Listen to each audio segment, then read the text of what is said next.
So, good evening and welcome back to this problem solving session for the NPTEL course Foundation Engineering.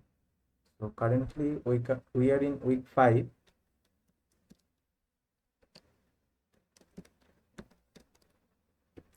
and this was the homework problem as given to you in the last session.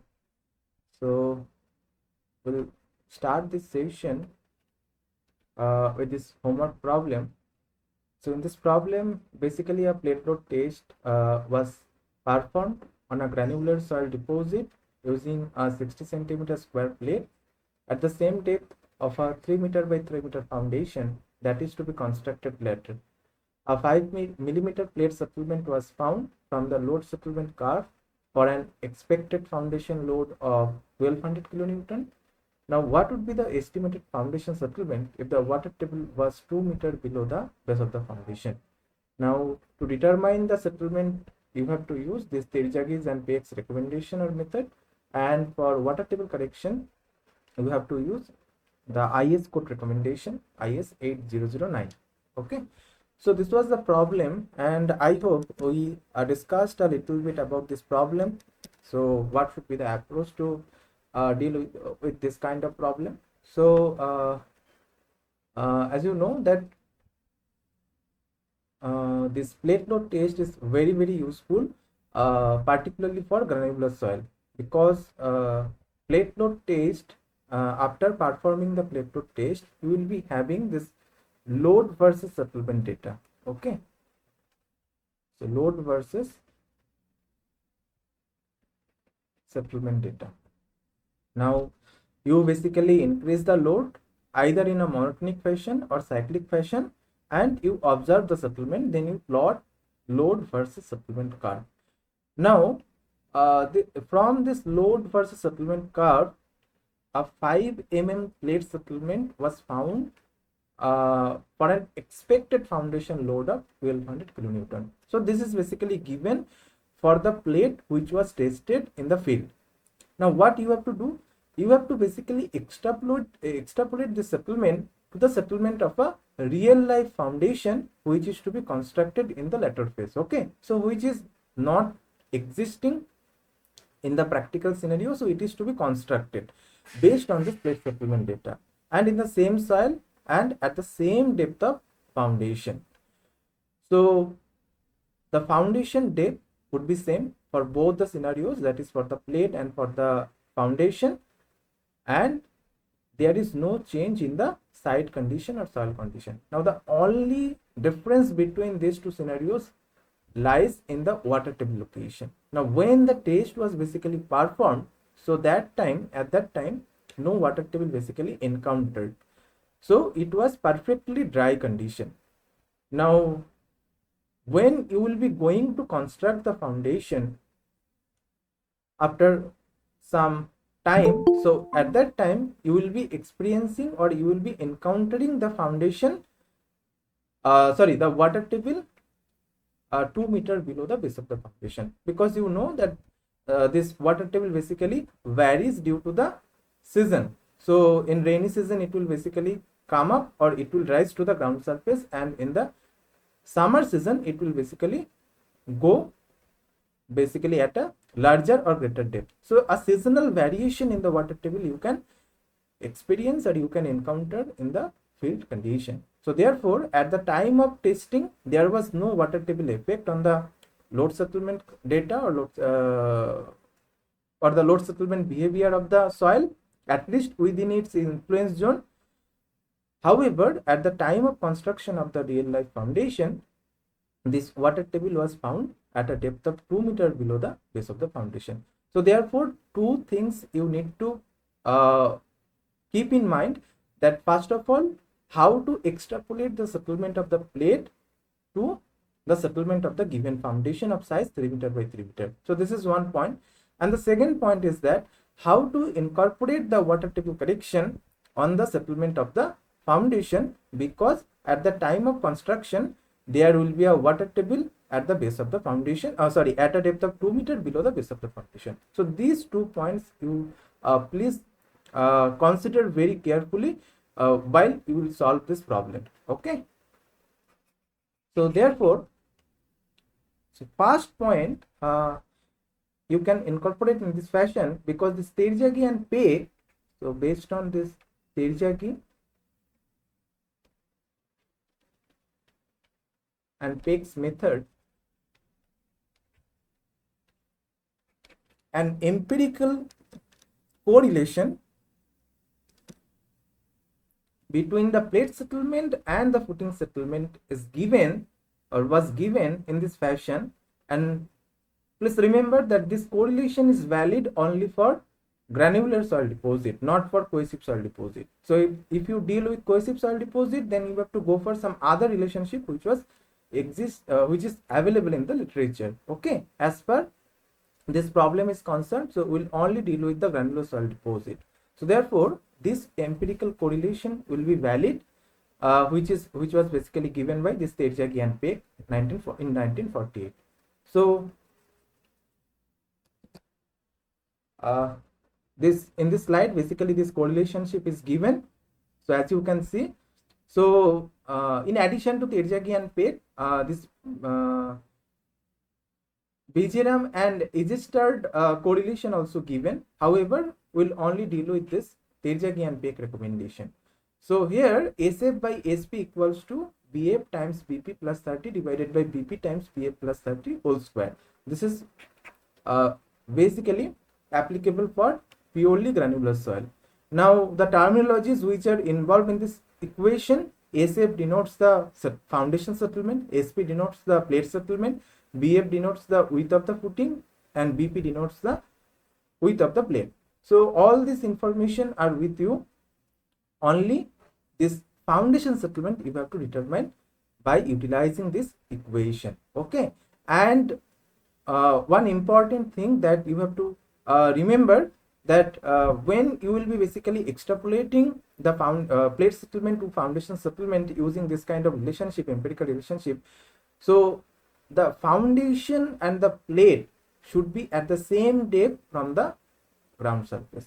Okay, or corresponding to the same load intensity. So these two criteria should be fulfilled before utilizing this equation. The load intensity should be same for both the scenarios, and the depth of the foundation and depth of the plate should be same.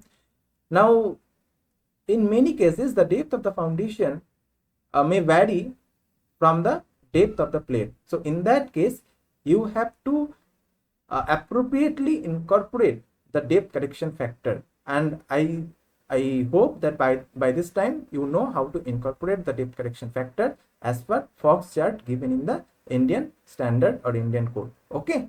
So however, for this problem, this type of depth correction is not required, because here it's clearly mentioned that both the plate and the foundation are at the same depth. Okay. So therefore we can easily utilize this equation. So SF by SP equals to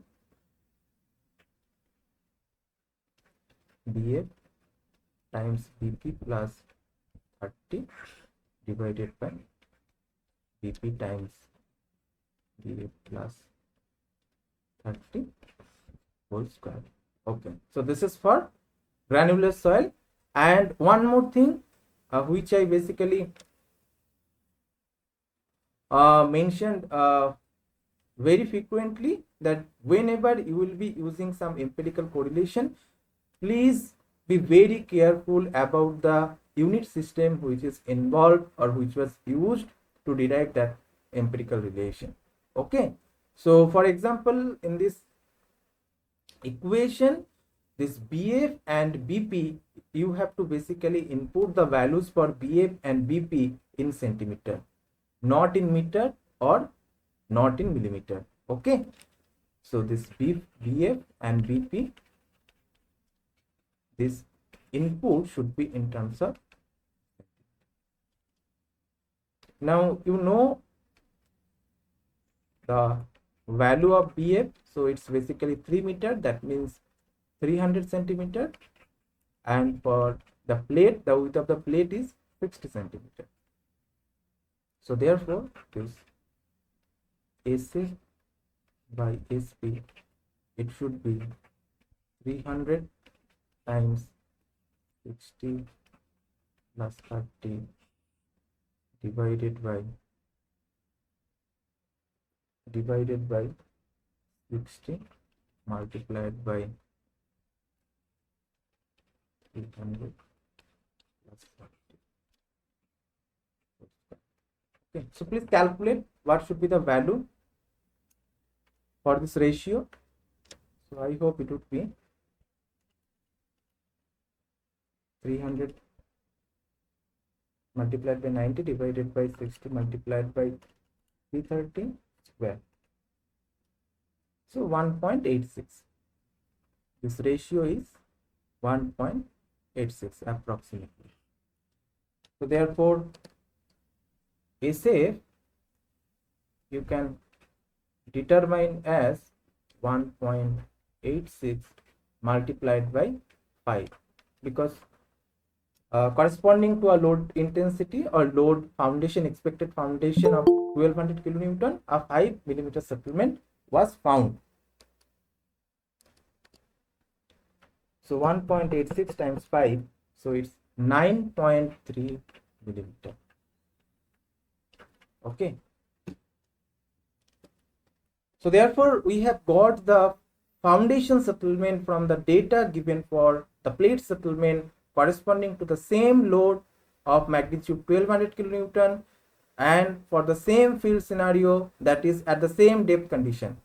Now we have to incorporate the correction due to water table, due to variation, seasonal variation, or not seasonal, because it's not mentioned in the problem that due to season it's varying. However, when you will be constructing the foundation, so at that time you encountered this foundation, this water table from the base of the foundation at a depth of 2 meters. However, at the time of testing there was no water table, so therefore you have to incorporate the correction due to water table on the plates, on the settlement of the footing. Okay, now again for this water table correction you can go for the correction recommended by Peck, Hansen and Thornbaum, or else you can go for this IS 8009 method. Now in this problem it's mentioned that you should follow the IS 8009 method for water table correction. Therefore you will have to go for this method only. Okay, now as per this method, so the corrected settlement,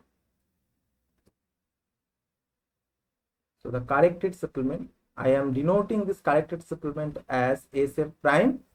It should be the uncorrected settlement divided by the water table correction factor. Okay, so this is the corrected settlement, or we can say this is the actual settlement which will take place in the field.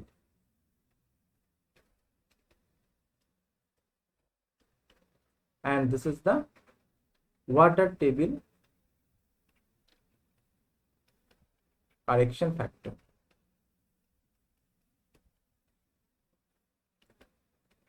Now this factor is basically given by Peck, Hansen and Thornbaum, and again IS 8009 method. Now for the current problem we'll use the recommendation given by IS 8009. Now as per this recommendation, IS recommendation, so IS 8009 method,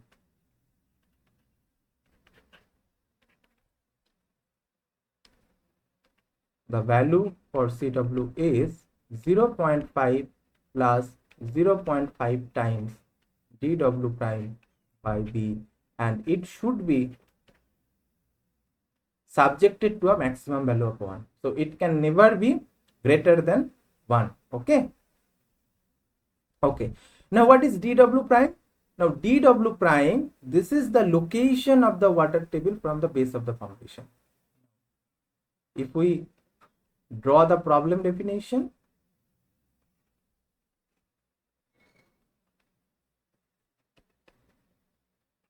so this is the footing, this is the depth of the footing, and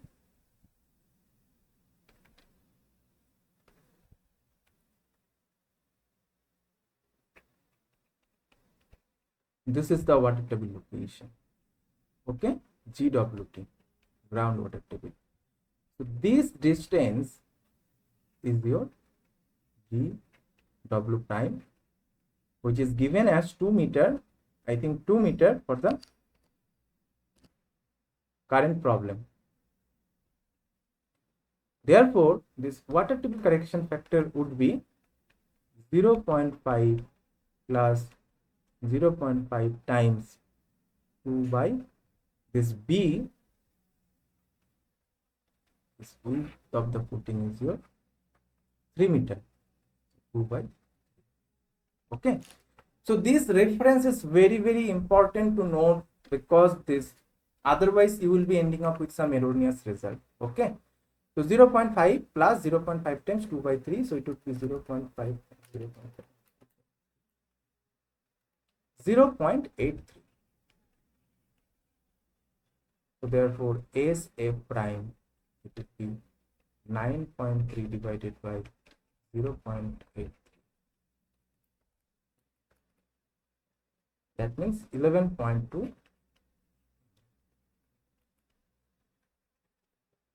So it's very obvious that due to the water table, you will basically experience more settlement as compared to the non-water table condition. Okay, so this is the. So if you don't consider the water table, you will experience a settlement of 9.3 mm. However, due to the water table correction factor, the settlement increases to a value of 11.2 mm. So this is the adverse impact of the water table on the settlement. So any problem?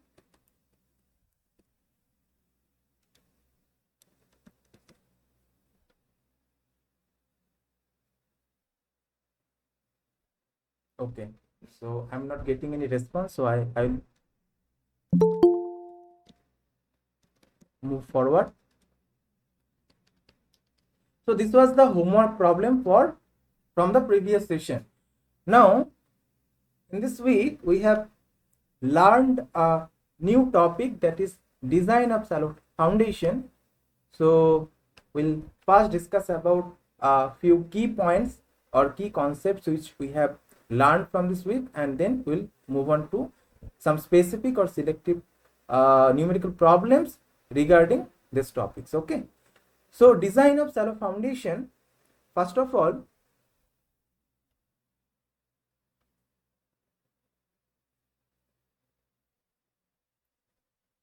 this design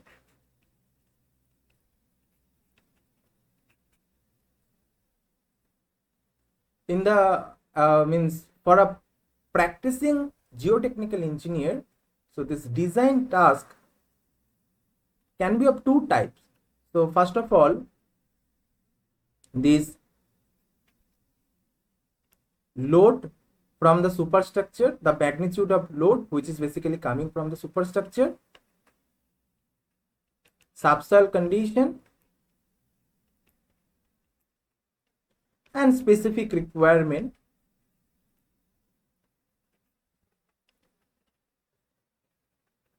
are given. Okay, and you have to basically proportion the foundation. Now proportioning in the sense, you have to determine the type of footing, whether you should go for isolated footing, raft footing, combined footing, strip footing. So that is the very beginning criteria. After that, once the type of footing is decided, then you have to go for the geometry of the footing. That means width and length, and in addition to that, depth of the footing.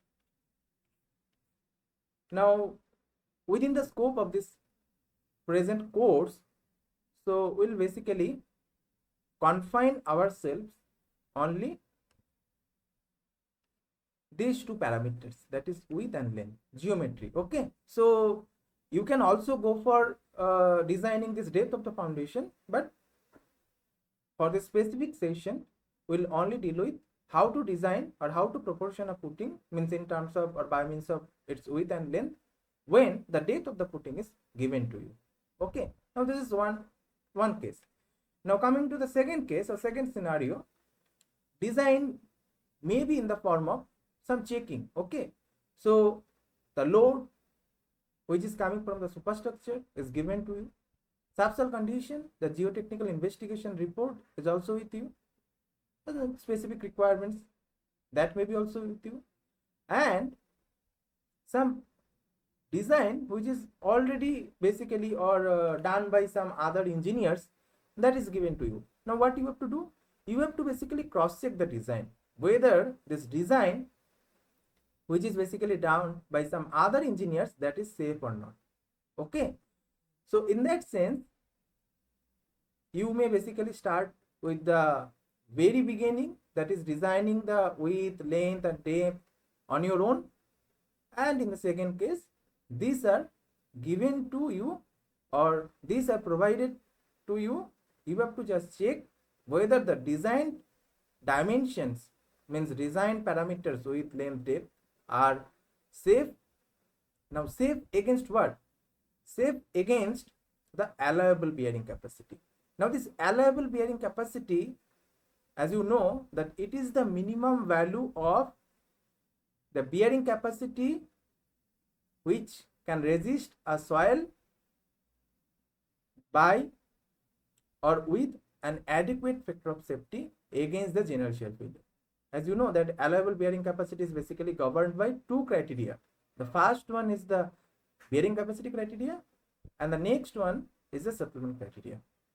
So therefore, whenever you will be going for design, these two criteria should be fulfilled.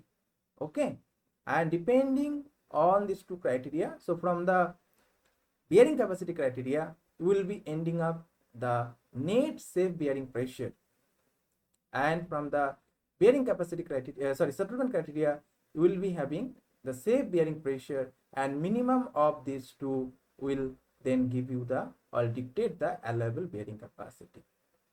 And using or with this allowable bearing capacity, whether the design dimension or the design geometry is safe with the given parameters or the given inputs, that you have to check very carefully. Okay, so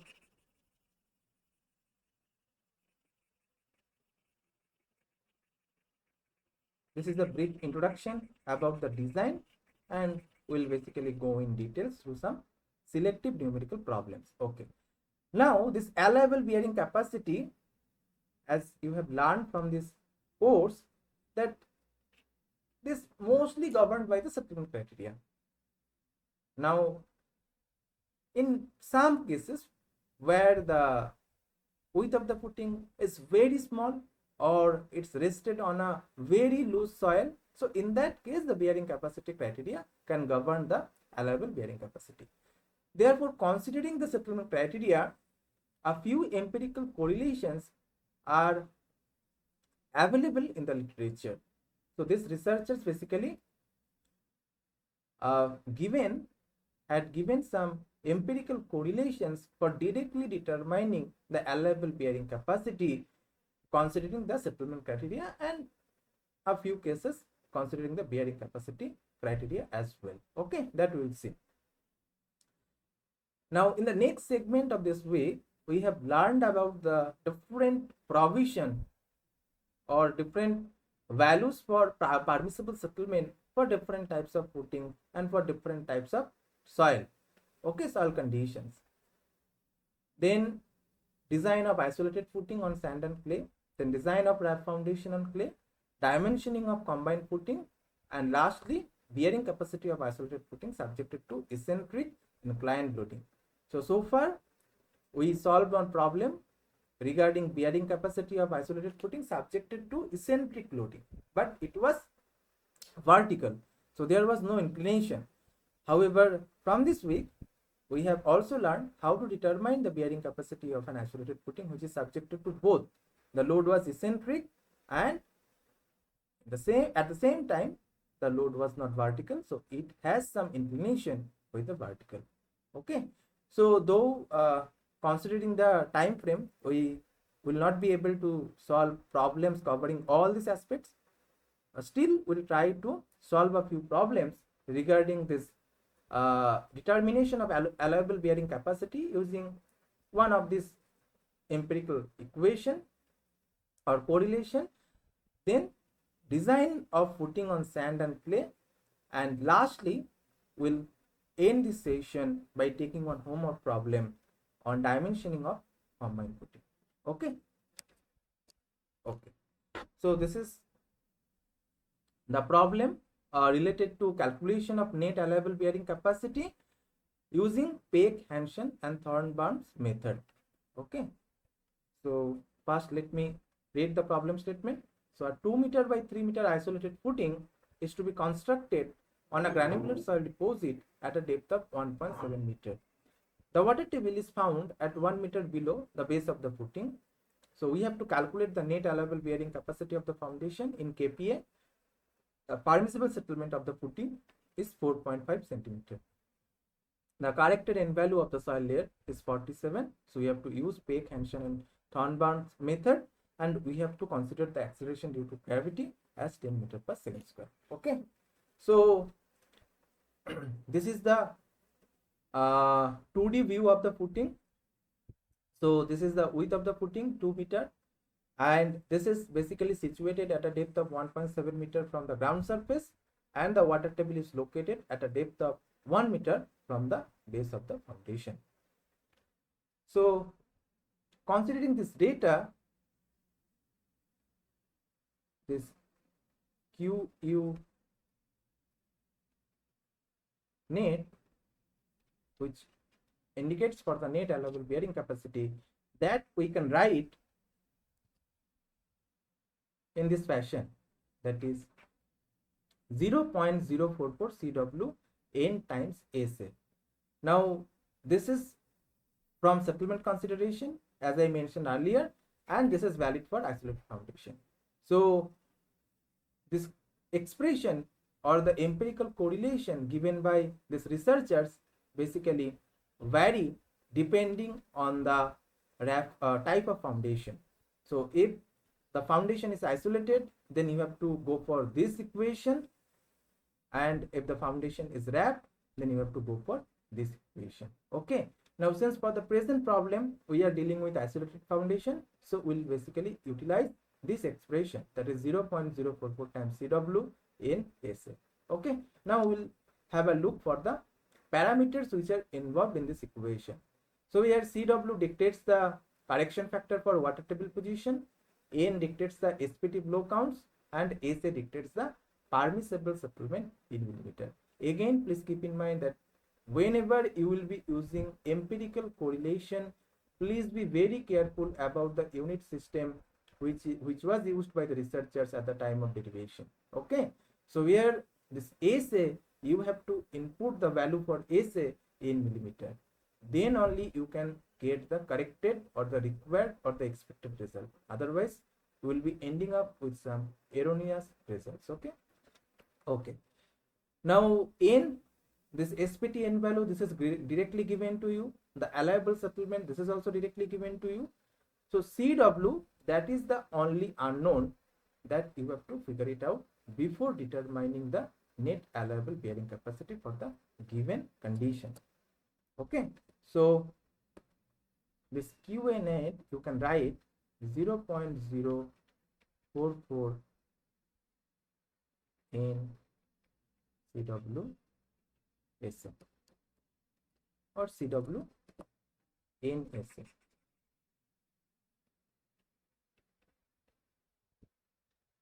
And this SA, you should input the value for SA in millimeter, and you will be having the net allowable bearing capacity in ton per.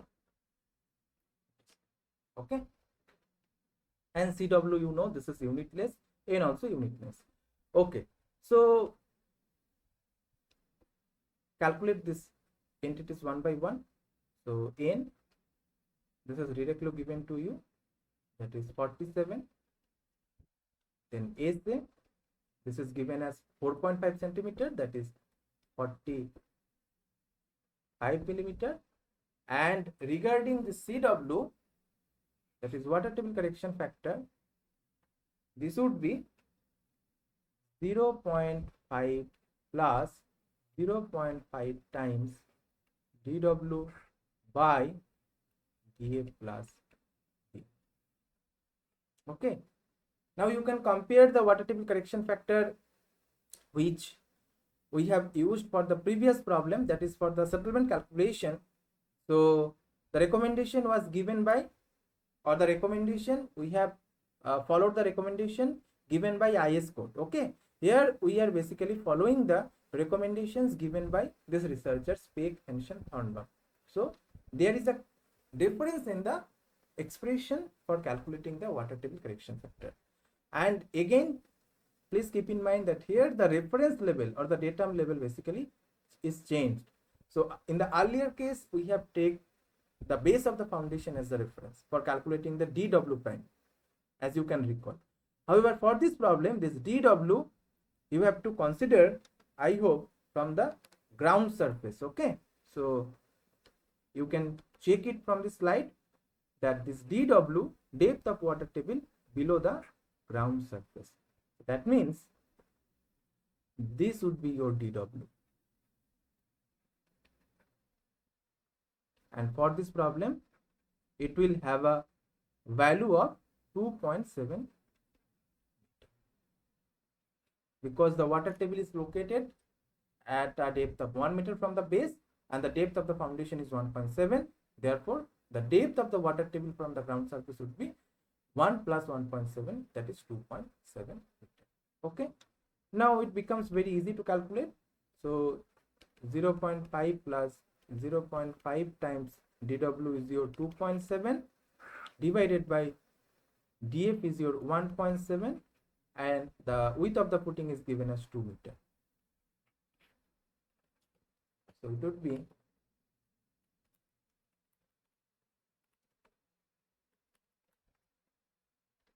I have 0.865. So the water table correction factor would be 0.865. Okay. Okay. Okay. Now we can directly calculate this Q net allowable bearing capacity. So 0.044. Just you have to substitute the values for N, CW, and S. So the values for CW, the value for CW is 0.865, then N is 47, and the permissible settlement is 45 mm. So this will give you the net allowable bearing capacity in ton per meter square, and if you calculate, so you will be having the net allowable bearing capacity as 80.5 ton per meter square. However, you have to report this net allowable bearing capacity in kilonewton per meter square. Then, therefore, you have to multiply this value by 10. Okay, then only you can have the net ultimate bearing capacity, net allowable bearing capacity in kilonewton per meter square. So this is the answer.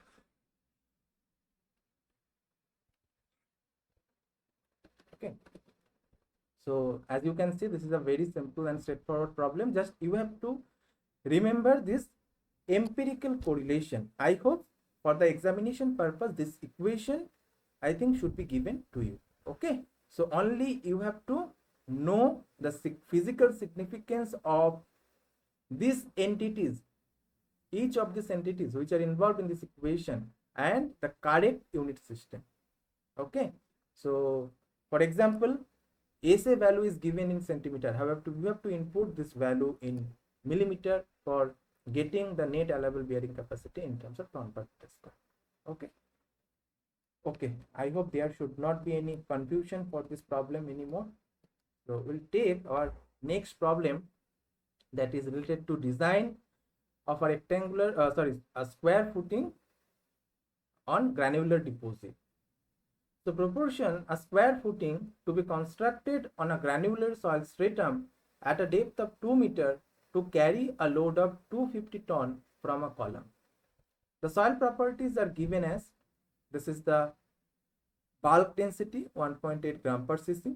This is the saturated density 2.1 gram per cc. This is the density of water, that is 1 gram per cc.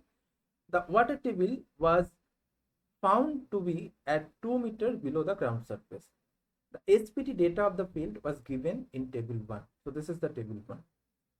Maximum permissible settlement of the footing is 50 mm and a factor of safety of 3 is required against general shear failure. So these are the two criteria corresponding to settlement criteria and the bearing capacity criteria respectively. Okay, so the settlement of the footing should not exceed 50 mm and the footing should be safe against the general shear failure with a factor of safety of 3.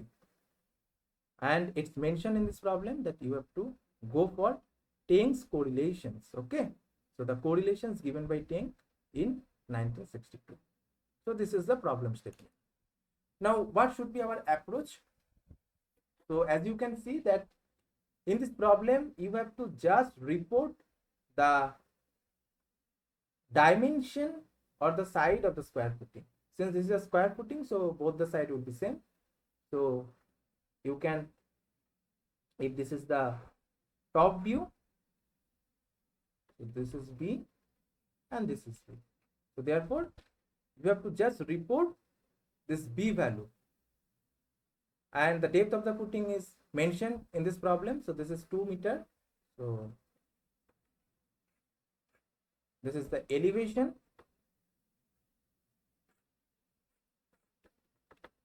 This depth is given as 2 meter. You have to figure out this B value.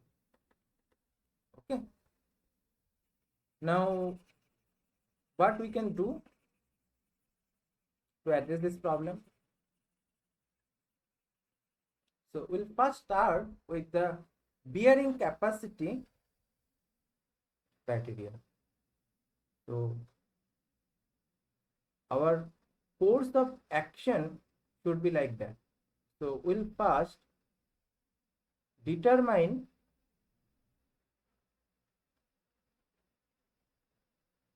the dimension of the square footing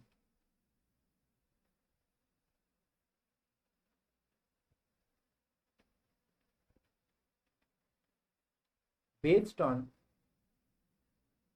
bearing capacity criteria. Okay.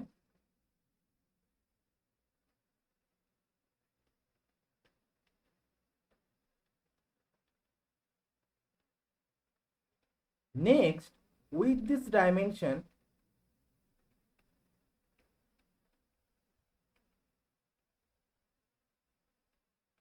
we'll check whether the settlement criteria is satisfied or not.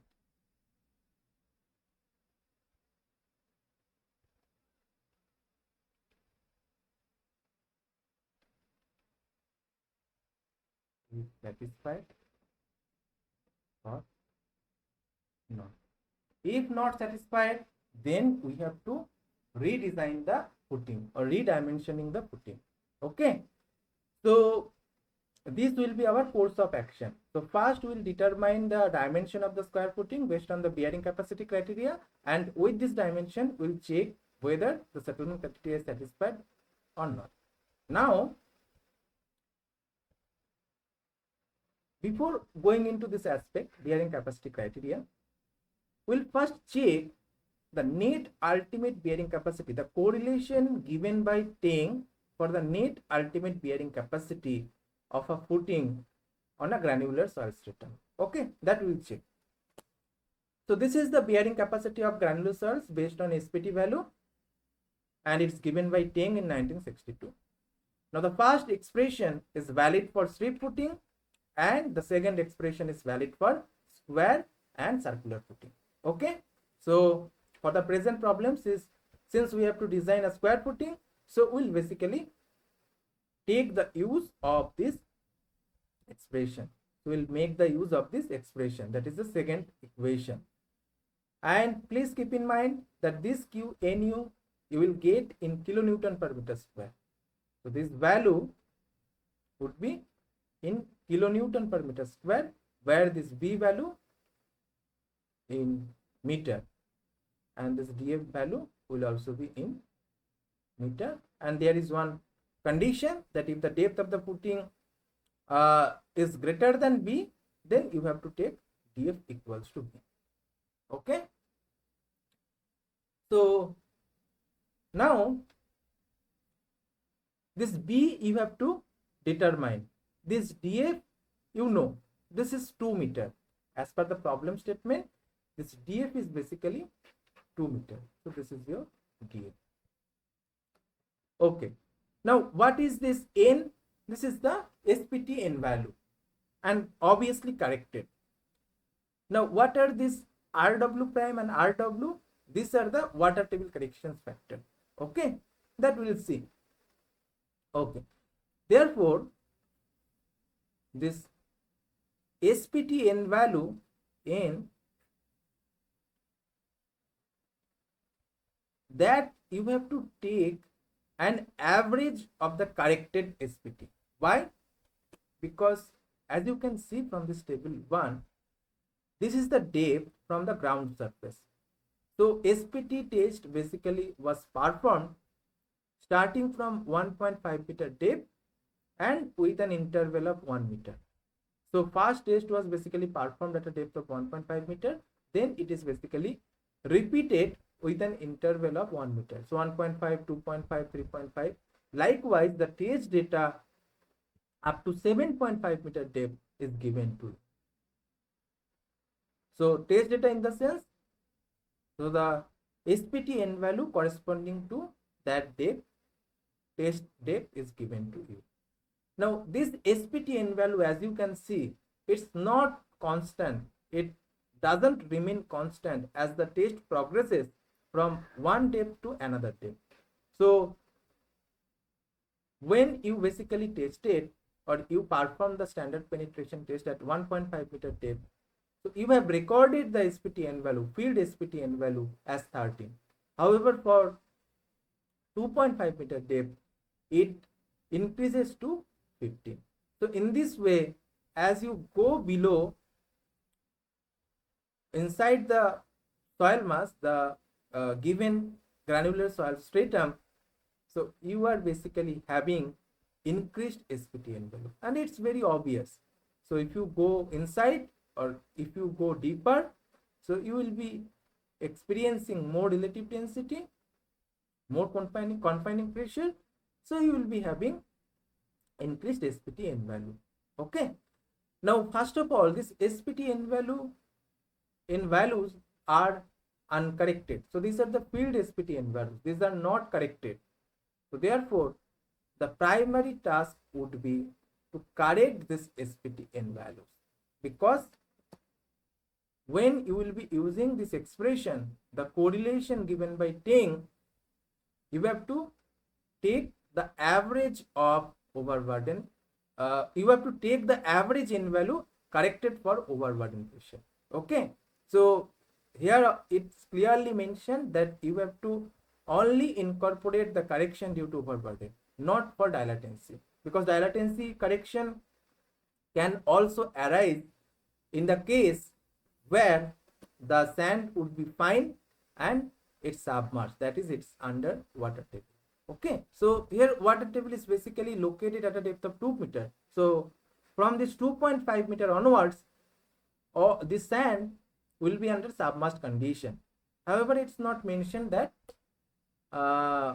you should incorporate the dilatancy correction as well to before using this equation, because you have to only incorporate the correction due to overburden pressure. Okay. Now why average? Average in the sense, since this SPT N value is basically varying from one depth to another depth, that's why you have to take the average of this N value. Now should I take the average of all these N values? what is your opinion? Should I take the average of all these n values given to me or given to us, obviously after correcting for the overburden pressure, or we should take the average of some selective corrected SPTN values?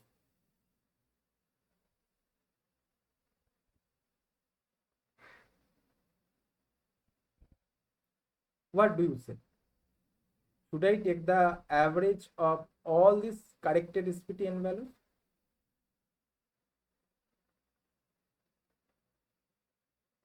or an average of a few SPTN values, suppose from 2.5 meter to 4.5 meter, or 2.5 meter to 5.5 meter? Okay, so this decision will be governed by the concept of influence zone. Okay, and I hope you should know about this concept of influence zone. So if this is the footing of with B,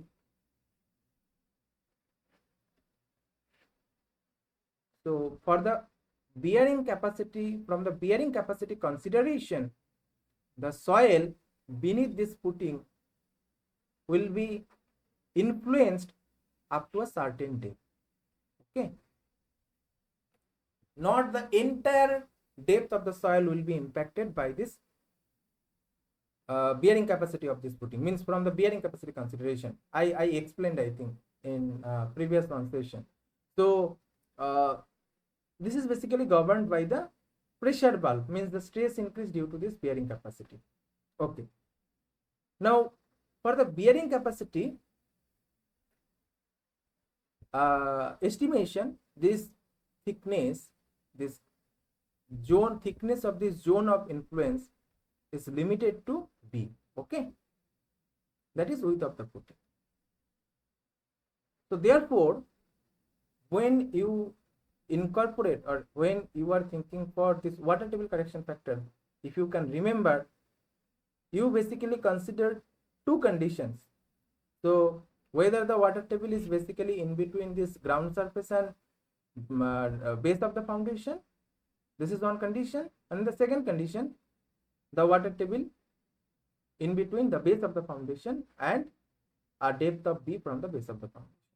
So according to this position, or according to this location of the water table, you incorporate the water table correction factor in the second and third terms of the bearing capacity expression or equation. Okay, so this is only due to this influence zone concept, that is this influence zone for the bearing capacity criteria is basically limited to a thickness or to a depth of B from the base of the foundation. Okay, now initially we don't know what is the width of the footing, because this is the only objective that we have to determine after solving this problem.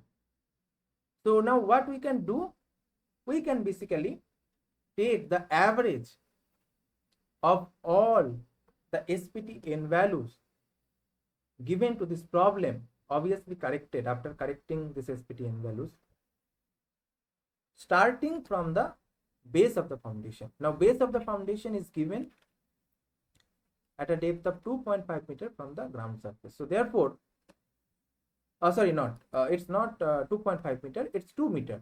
So therefore, this from 2.5 meter onwards will basically take the average of all the corrected SPTN values for determining the dimension of the square footing based on bearing capacity criteria. So this is basically a trial and error procedure. Okay, so for the first trial, we are basically taking the average of all these SPT values from the 2.5 meter depth. Okay, we'll see. Okay, so this is for the corrected SPTN value that you should use in this correlation given by Teng for determining the net ultimate bearing capacity of granular soils based on SPT. Now, what are this RW prime or RW? As I mentioned, that these are the water table corrections factor. Now these two factors depend on, this RW depends on the ratio of dW by dF, and RW prime, this depends on dW prime by d. Okay, so from this figure you can determine the values of RW and RW prime if you know this ratio dW by dF and dW prime by d. Okay, so now what is dW? dW, this is the depth of water table from the ground surface and limited to the depth of dF. That means this ratio can have a maximum value of 1.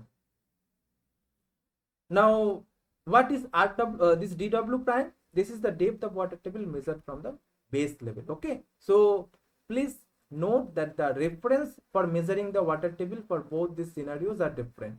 So for calculating dW, the reference level is ground surface. For calculating dW prime, the reference level is base of the foundation.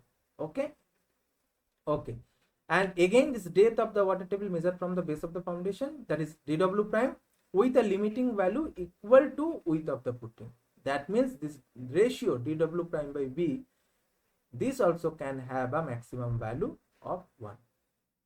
Okay, now if you see this figure, so the values of RW and RW prime are given for a range of dW by dF or dW prime by b starting from 0 to 1. Okay, as I said that these ratios can have a maximum value of 1 and minimum 0. Now this range, you will be having the water table correction factors value in between 0.5 to 1. Okay, so this is 1, 0.5 to 1. Now for the current situation, what is the value of dW? So for the current problem, this dW is 2 meter. And what is dF? dF is also 2 meter. That means the footing is basically the base of the foundation and the water table location are at the same level. Okay, so here as you can see from the problem statement that you have to design a footing which is to be constructed on a granular soil stratum at a depth of 2 meter, and again the water table was found to be at 2 meter below the ground surface. Okay, that means both the levels coincide. So this ratio, RW ratio, would be 1. Now coming to RW prime, so first we should know what is dW prime. What is the value for dW prime? So dW prime obviously will be 0. Why? Because if I draw the problem statement here,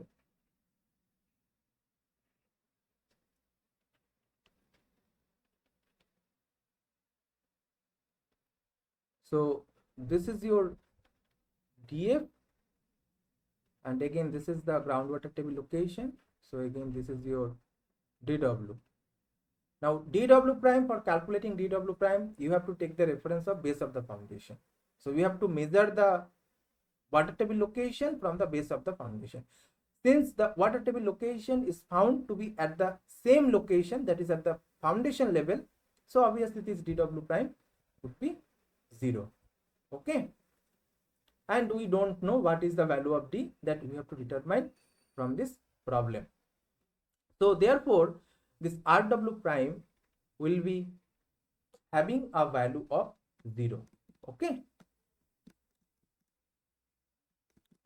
okay, now if RW is having a value of 1 and RW prime is having a value of 0, oh sorry, I have done one mistake. So this dW by dF is rather having a value of 1 and dW prime by b is having a value of 0. Now if dW by dF is having a value of 1 and dW prime by b is having a value of 0, then you can easily determine the values for Rw and Rw prime from this figure. Okay, so for dw by df equals to 0, this Rw value would be what? What should be the value for Rw?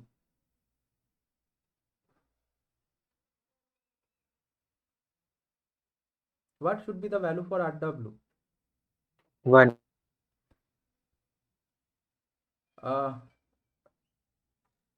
Dw by df is 1. Yeah, very good. It would be 1. And what is for Rw prime? For dw prime by b is 0. 0.5. 0.5. Very good. Okay. So in this way, we have determined the correction factors due to water table, which we can incorporate in this equation. So that means we know this Rw prime, Rw, df, and for an initial trial, we can determine this corrected average of the corrected SPT n value. Okay, that will basically do. Okay, so now how we can correct? So we can correct this SPT n value as per Ting's approach. So this corrected SPT, here I am writing,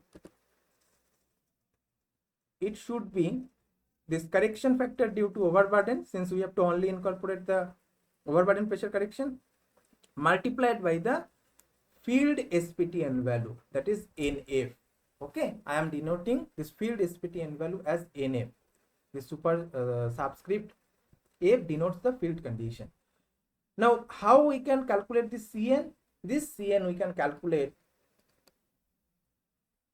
from these equations. So Cn would be 1.75 divided by P0 bar plus 0.7 for a range of P0 from 0 to 1.05 kg per centimeter square, and 3.5 divided by P0 bar plus 0.7 for a range of P0 bar from 1.05 to 2.8. Okay, so please correct this. I think this would be, sorry,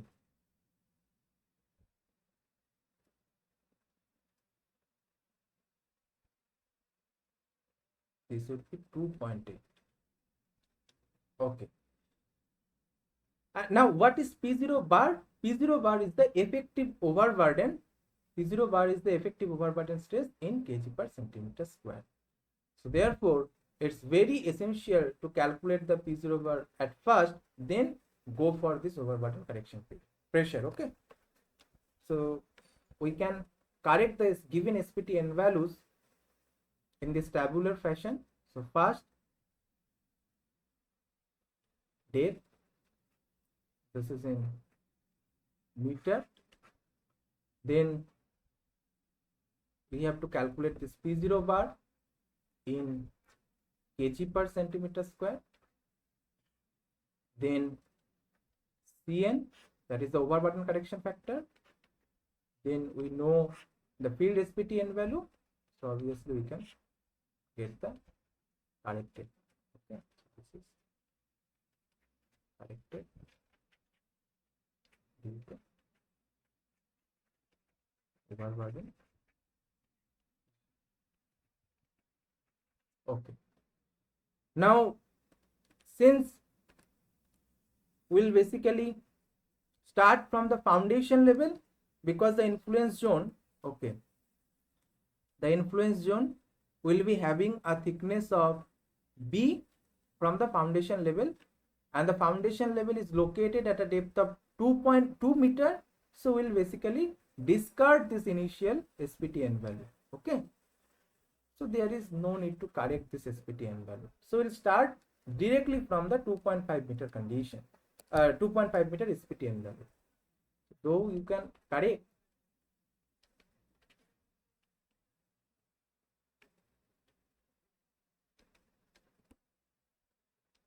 four 5.5, 5.5, 6.5, okay, and 7.5.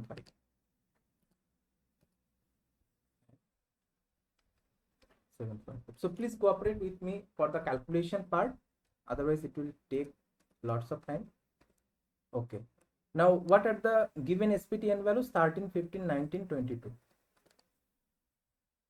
13, 15, 19, 22. Then 27, 33, 40. 27, 33, and I have 40. Okay. Okay. Now coming to P0 bar. So P0 bar you can calculate this P0 bar. You can calculate either from the total stress minus the UW. So first you can calculate the total stress at that location, and then you can subtract the pore water pressure at that location from the total stress, then you can get the effective pressure, overburden pressure at that depth. Or directly you can calculate by multiplying the effective unit weight or the submerged unit weight with the corresponding height at that depth, okay, or corresponding depth at that location. Now for example, so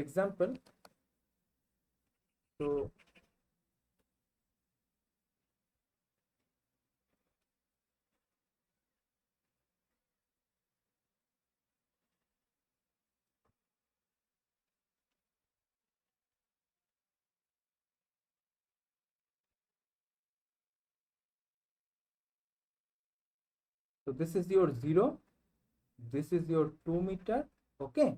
Then suppose here you will be having 2.5 meter, though this is not in scale, 3.5 meter, 4.5 meter, likewise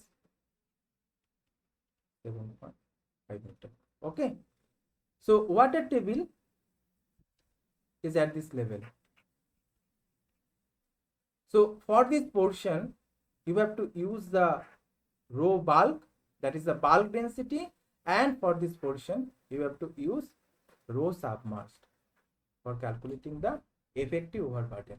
Now for example, if you try to calculate the effective overburden at a depth of 2.5 meter, so it would be rho B times 2 plus rho submerged times 0.5, okay. Okay, now the unit also you have to keep in mind that you should calculate or report these values for P0 bar in kg per centimeter square. Now this rho B and rho sub, so rho B is given as gram per cc. Now what you have to do when you will calculate this average effective overburden pressure, this 2 meter, you have to incorporate this value in centimeter. So that means 200 centimeter, and this would be 50 centimeter. So from this you will be having the overburden pressure in gram per centimeter square. Now if you divide it by 1000, then you will be getting the P0 bar in kg per centimeter. Okay. Now what is about rho B and rho sub? So rho B, if I can remember, it's 1.8 gram per cc, and for rho sub you have to subtract this rho W from the rho sat, because you know that this submerged density, this is basically rho saturated density minus rho W, okay. So this is 1.8 gram per cc, and this is rho sat is your 2.1 minus 1 gram per cc, that is 1.1 gram per cc, okay. So rho B and rho submerged, you know, bulk density and the submerged density, you know, just you have to multiply this corresponding height or depth with these densities to get the required effective overburden pressure at that level, okay. So we'll start with this 2.5, so we'll not calculate for 1.5 meter depth, so we'll start with this 2.5. So Please let me know very quickly what should be the value for P0 bar.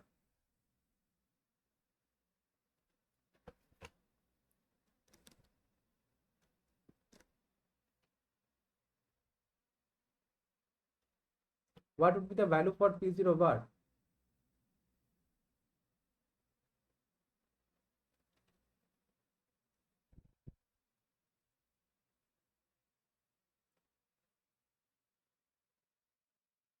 One 1.8 times 200 plus 1.1 times 50 divided by 1000.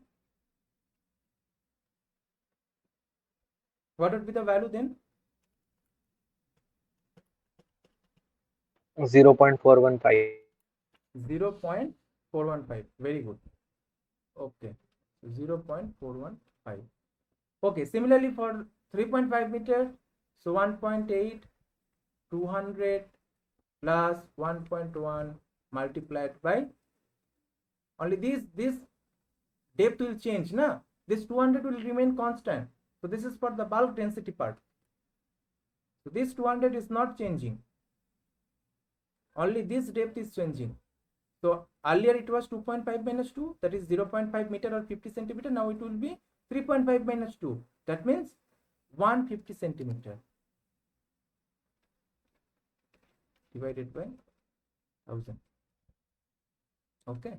So 1.8, 200, 1.1 into 350 by 1000, then 1.8 into 200 plus 1.1 into 350. Please quickly calculate and let me know.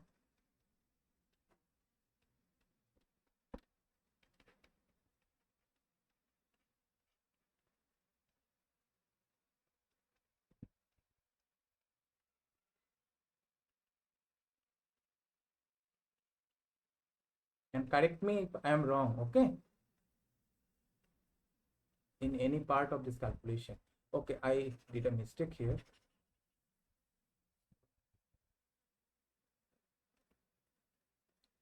This is NF, this is C.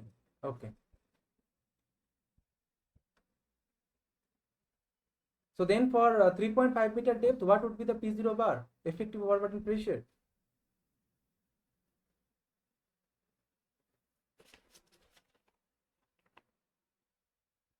Okay, 0.525.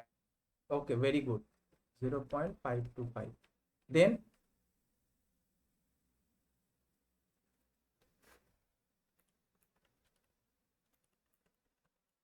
635. 635. Okay.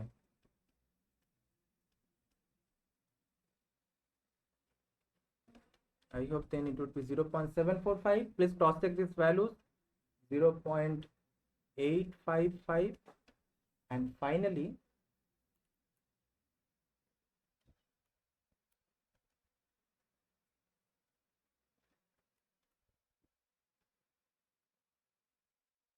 0.965. Okay. Now as you can see, all these effective overburden pressures are less than 1.05 kg per centimeter square. That means you can use the first equation, that is 1.75 by P0 bar plus 0.7 for calculating the correction factor due to overburden. So please calculate the correction factor now, Cn. So it would be 1.75 divided by 1.7 P0 bar, P0 bar in the sense 0.415 plus 0.7. Okay, so this P0 bar value will only change depending on the depth, and this two parameters will remain constant. So what would be the value for Cn?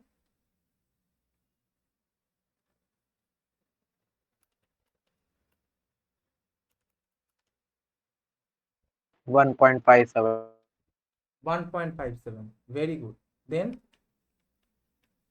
I am not writing the full expression here. Okay. What would be the correction factor for a depth of 3.5 meter? 1.428. Means 1.43. Then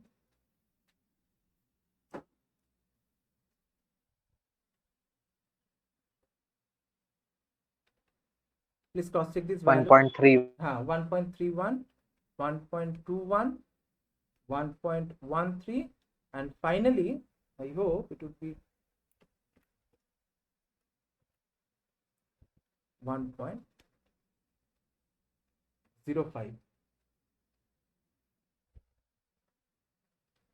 Okay. Now to get the corrected SPTN value, you have to just multiply this correction factor with the field value. So it would be 15, 1.57 times 15. That means 23.55. So take by rounding off, so 24. Okay, so approximately 24. Okay, then 1.43 multiplied by 19, 28. 27.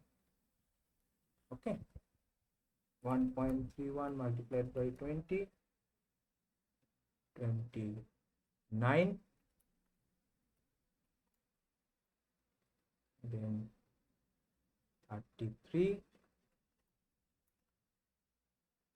then 37,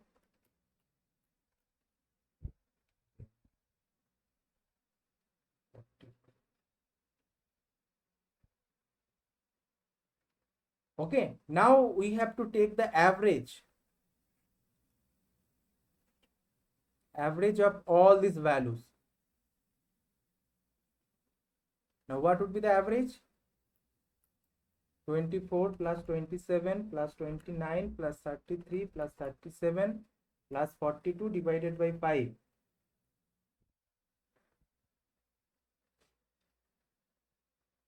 Sir, divide by 6. Oh, sorry, divided by 6. Thank you for correcting 32. me. 32. 32. Okay. Okay. Now we have got the n value, that is the average of the corrected SPTN values considering only overburden pressure correction. Okay. Now what we will do? We will basically use this expression QNU equals to 1/3 n square B RW prime. So QNU, this is 1/3 n square B RW prime plus 300 plus n dA. Okay, just let me check the expression one. N square B RW prime plus 3 n square dF RW. Okay, and along with so this will be in kilonewton per meter square. So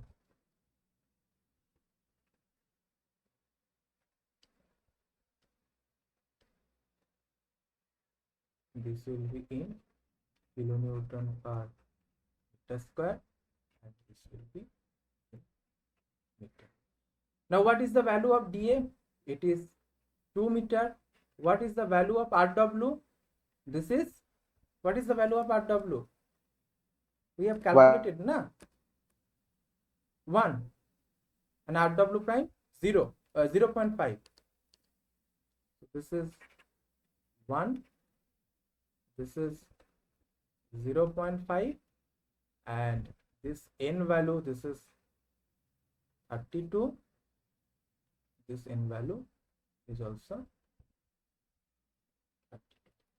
Now if you substitute these values, so this QNU you can determine only as a function of B. Now apart from B, all the entities should be with you.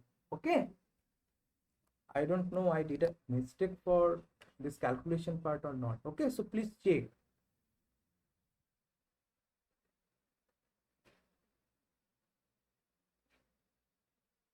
Okay. Okay, so it will be then 1/3 32 square into 0.5 times b 300 plus 32 square into 2 into 1.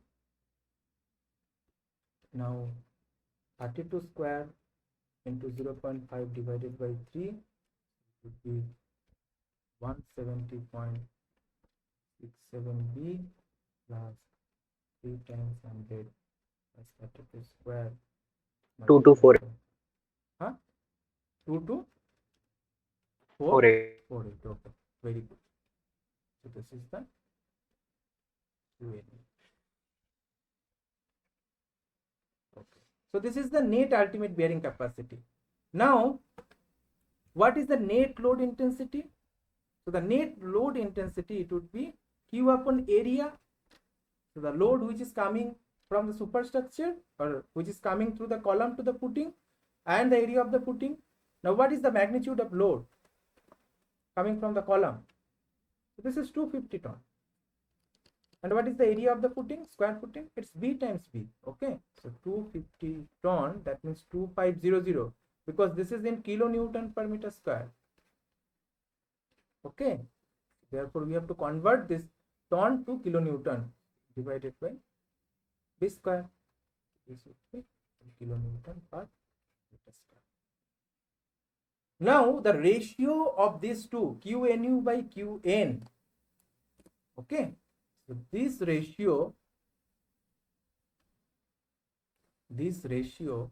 QNU by QN, this should be at least 3, or which is recommended in this problem to safeguard against the general shear failure. Okay.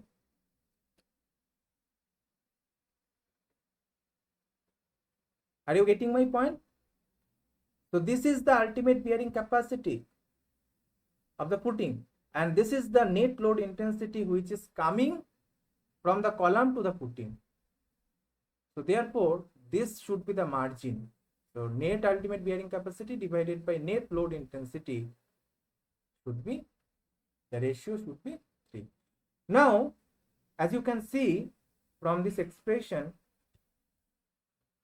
so 170.67 divided by 3 b cube plus 2248 divided by 3 b square minus 2500 equals to 0. That means you are getting a cubic equation in B by following this bearing capacity criteria. So this is the bearing capacity criteria.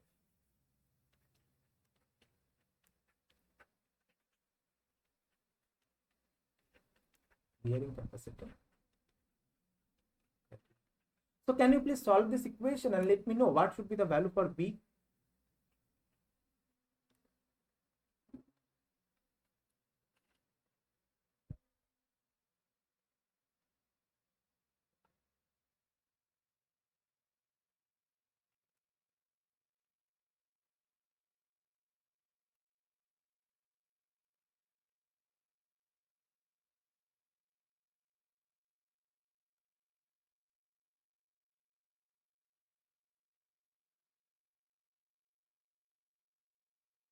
Can you please?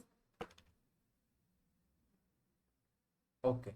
So I have solved this equation and I am getting the B value as 1.72.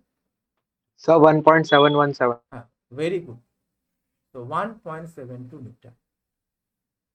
So this should be the required dimension to safeguard against the general shear failure with a factor of safety of 3. So this is coming from, please keep in mind, this is coming from only considering bearing capacity criteria. Now we have to incorporate or we have to satisfy the settlement criteria as well with this dimension. Okay. However, we don't know whether with this dimension the settlement of the putting will be under permissible limit or not, or for this problem settlement is permissible settlement is given. Okay, so therefore you have to determine the safe bearing pressure satisfying the settlement criteria, and you have to check, you have to basically perform a check between the safe bearing pressure and the net load intensity. Now what is the net load intensity? If we provide, okay, so that will depend on the provided dimension. Okay, so we'll try to provide, so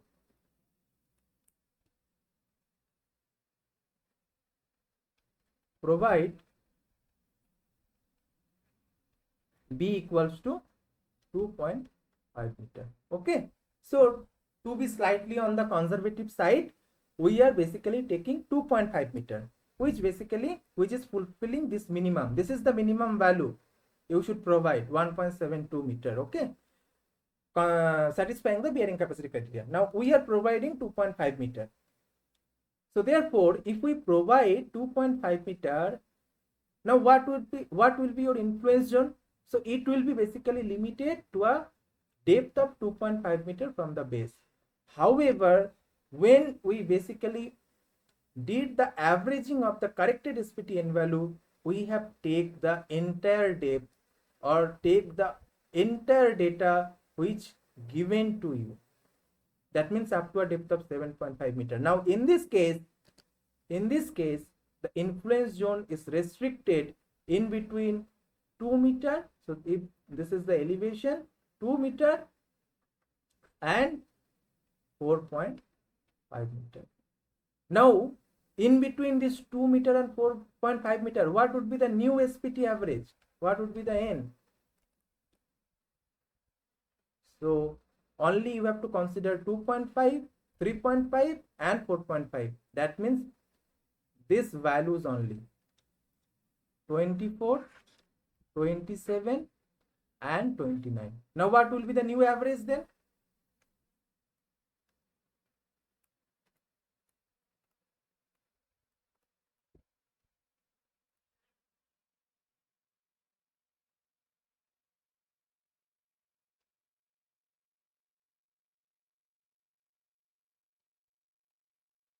So 24 plus 27 plus 29 divided by 3, it will be approximately 26.6. So 27. Now you have to recalculate this QNU. Okay, considering this value, earlier you have considered 32, which is slightly higher. You are actually getting 27, but you considered 32 to calculate this 1.72 meter, as I mentioned earlier. So this is a trial and error procedure. Now we'll calculate this QNU considering this new average. Okay, so 1.3 n square means 27 square, B is your 2.5, then RW prime is your 0.5, then 3 multiplied by 100 plus 27 square multiplied by 2 multiplied by 1. Yeah.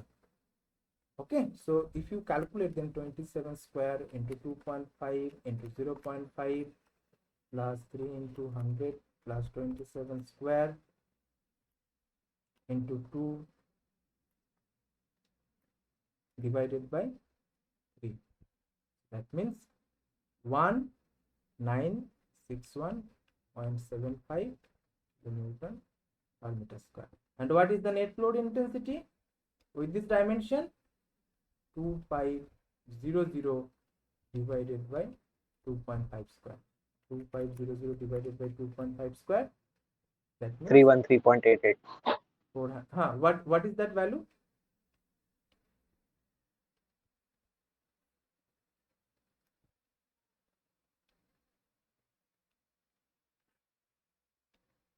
$3.3188.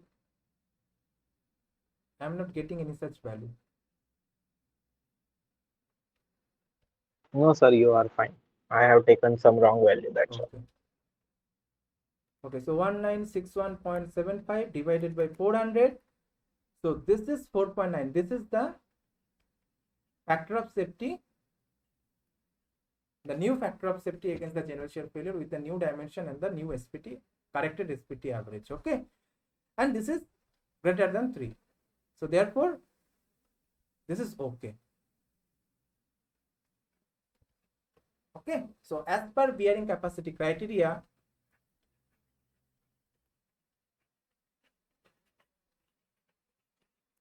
the provided footing dimension is okay. Now we'll go for the settlement criteria. Now, before going into that,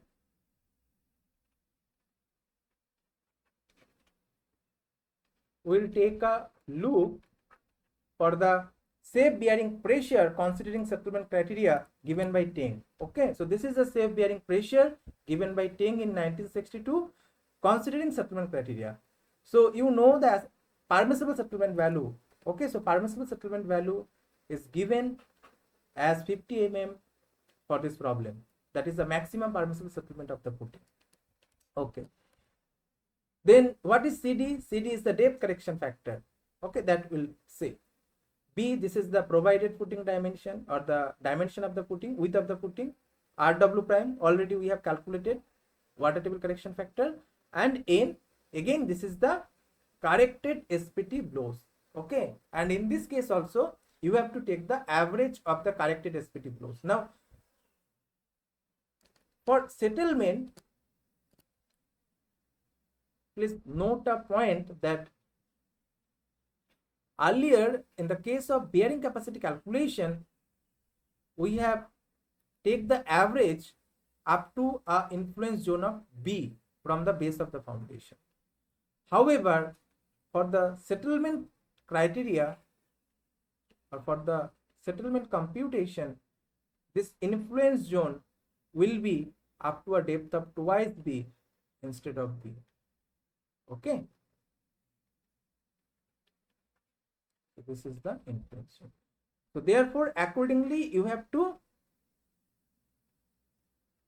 take the average. So N average in this case would be. So now what is the elevation? So elevation, so if this is 0 meter, so there, if this is 2 meter and this is 5 meter, since B is your 2.5, so therefore this would be your 7.5 meter. Okay, so therefore now this average will basically will be valid or will be suitable for calculating the settlement safe bearing pressure from the settlement criteria. So this average we basically we have taken considering the depth from 2.5 meter to 7.5 meter, and we are getting the influence zone within this range, that is 2 meter to 7.5 meter. So therefore now you can consider this 32 value, this average value of 32 for calculating the safe bearing pressure from the settlement criteria. Okay, so therefore this QS or QNP, this will be 0.14. QNP, this will be 0.14 multiplied by N minus 3 RW prime B plus 0.3 QB square CD is. Okay, now this N, this is 32, this RW prime, this is 0.5, this B, this is 2.5 meter, this SA, this is 50 mm. Okay, again you have to input the value for SA and mm. Okay, and what is CD? CD you can calculate this depth correction factor from this equation 1 plus df by v. Now in this case this df is 1, this df is 2 and v is 2.5. That means 1 plus 0. 1 plus 2 by 2.5, and it should be less than what? It should be less than 2. It can have a maximum value of 2. Okay, so 1 plus 2 by 2.5, 1 plus 1. How much? 1.8. 1.8, and this is less than 2. Therefore, we can take the value as 1.8. Okay. Now, this RW prime you can also calculate from this equation, 0.5 plus 0.5 dW prime by B, but it can have a maximum value of 1. However, considering that figure and this equation, you will be having the same value for RW prime. Okay. So this dW prime is 0. This is the depth of water table from the base of the footing. So obviously this RW prime will be 0.5 plus 0, that means 0.5. Okay. So then there is no point to recalculate this value. Now substitute this value there. So 0.14, 32 minus 3, 0.5 plus 2.8 by 5 square into 1.8 into 50. And I think you should get this value in kilonewton per meter square. Ton per meter square. Okay. So if you use the first expression, then you will be having the value in ton per meter square. Otherwise, you will be having the value in kilonewton per meter square if you use the second expression. Okay. So 0.14 into 29 into 0.5 into 2.8 divided by 5 square into 1.8 into 50. 57.29. 57.29 ton per meter square. That means 570 kilonewton per meter square. Okay, so this is 570 kilonewton per meter square. Now, what is the net intensity of loading? What is the net intensity of loading with this dimension? The net intensity of loading just now we have calculated. Now it is 400. So therefore, the safe bearing pressure is less than the safe bearing pressure is greater than the net load intensity, 400.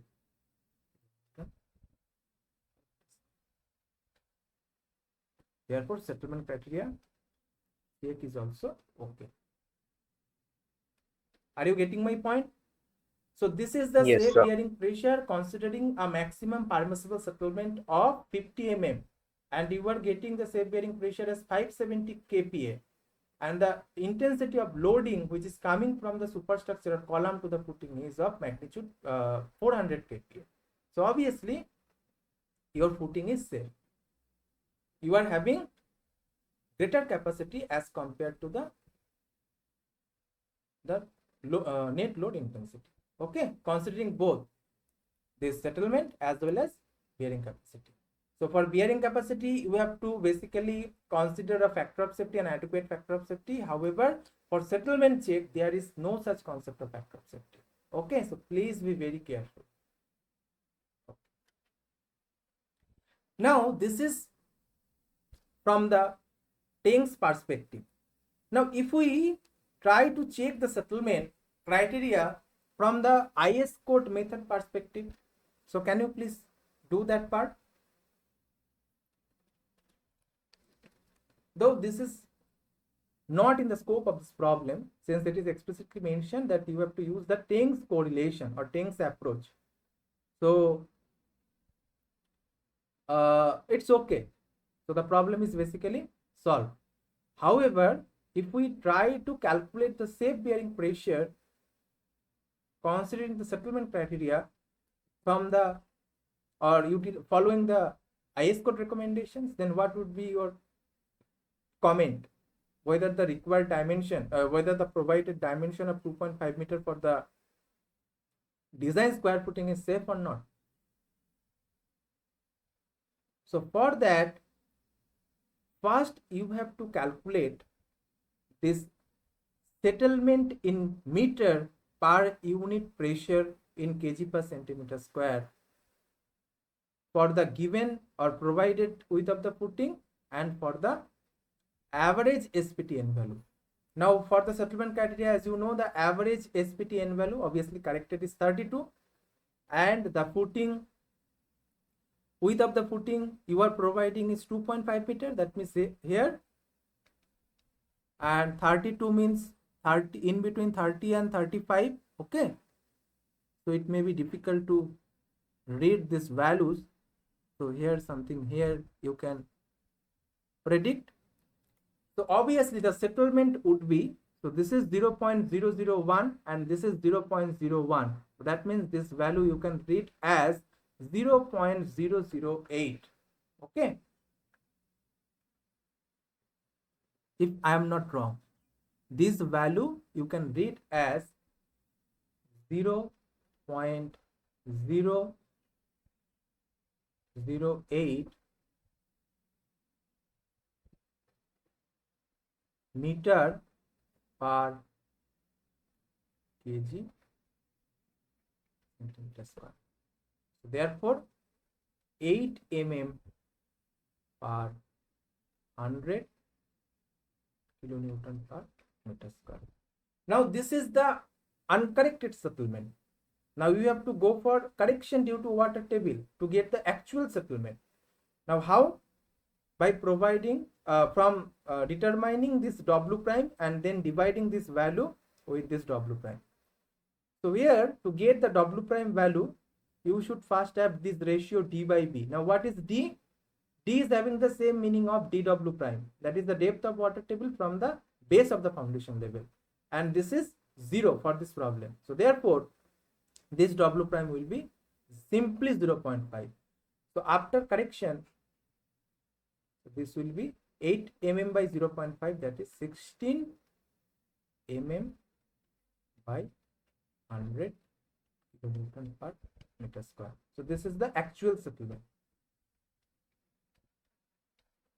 Actual settlement. Okay.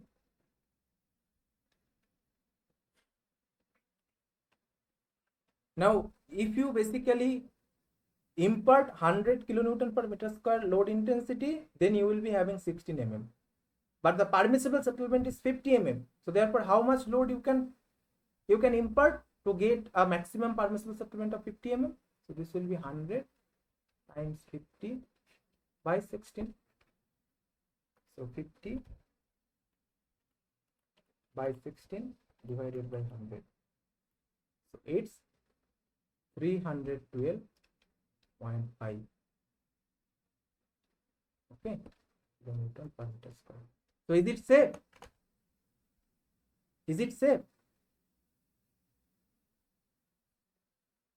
What is your opinion? Where the net load intensity is 400 kPa? Not, sir. Not safe. Not safe. So this is not safe. That means you have to go for redesigning of the dimension of the footing. Okay, though this is not needed for the specific problem, because you have to confine yourself following the recommendations of Teng's approach. Okay, now one more thing that you have to do before considering these values or considering this approach, the correction factor which you have used, that is based on the recommendations provided by Teng only. However, these correction factors differ if you consider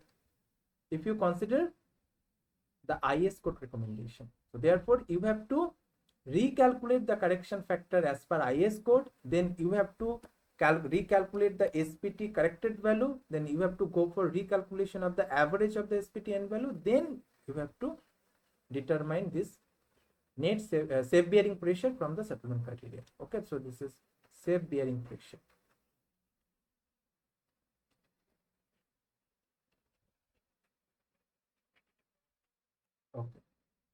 So this is all about design of a square footing on a granular soil stratum, where the load magnitude of load which is coming from the column is given to you, the subsoil conditions in terms of SPT n value is given to you, the water table location is given to you, the depth of the foundation is given to you, the maximum permissible settlement, and the factor of safety against general shear failure is also given to you.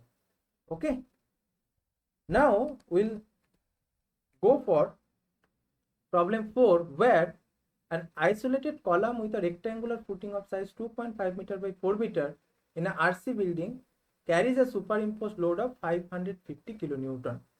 The subsoil condition is shown in figure 1 that we will see. Now please choose the correct statement. Now this is basically what I talked about at the very beginning of this session, that in the previous problem we have basically determined the required dimension. Now in this problem the dimension is given, just you have to comment on this design, whether this design is safe or not. So there are 4 options are given to you. The footing is safe against shear failure with adequate factor of safety and the settlement is within the permissible value. Option B, the footing is safe against shear failure with adequate factor of safety but the settlement exceeds the permissible limit. Option C, the footing is safe is not safe against the shear failure but settlement is within limit. And option D, none of this criteria is fulfilled. That means it's not safe against shear failure criteria and it's also the settlement also not within the permissible limit. Okay, so these are the 4 options and within these 4 options you have to choose the correct statement. Okay, so we'll see the problem statement first. So this is the rectangular footing of width 2.5 meter. This is basically resting at a depth of 1 meter from the ground surface. Again, the groundwater table is located at the base of the foundation. This column is basically giving a 550 kilonewton to the footing, and this footing is basically rested on a layered deposit. Now earlier the deposit was granular, in this case the deposit is purely cohesive. So where these CU values, CC by 1 plus C0 values and the saturated unit weights are given, and also this bulk unit weight for the soil above the footing base is also given. Now what you have to do, first you have to calculate the factor of safety against bearing capacity. Okay, this general shear failure.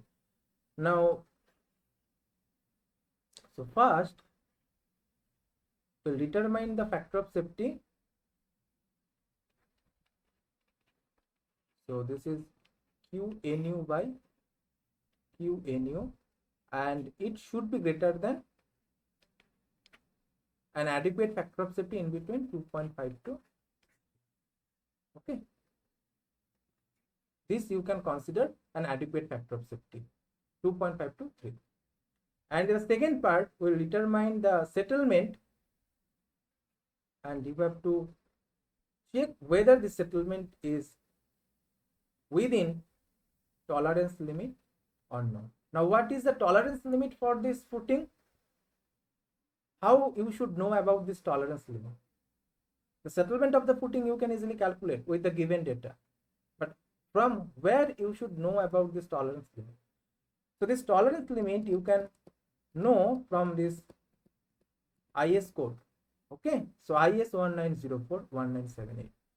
Now this is an isolated footing and we are assuming that this is an RCC structure, and further we are assuming this structure is basically resting on, means this footing is resting on plastic plate. So therefore the maximum settlement should be 75 mm. So the settlement of the footing should be within this value 75 mm. So right now we are not talking about differential settlement or angular distortion. So this differential settlement will come into picture when you will be dealing with more than one footing. So right now since we are dealing with only one footing, so we are only considering this maximum settlement. However, in a real life project you have to go for several or multiple footings, so therefore the differential settlement between consecutive two footings or between any two footings, that also you should consider. Okay. Okay, so 75 mm is the tolerance limit for this given problem we can consider. So this is 75 mm, and the what is the basis of the 75 mm that we have just now seen. Okay. Okay, so now how we can calculate this QNU? So QNU we can easily calculate considering Skempton's theory.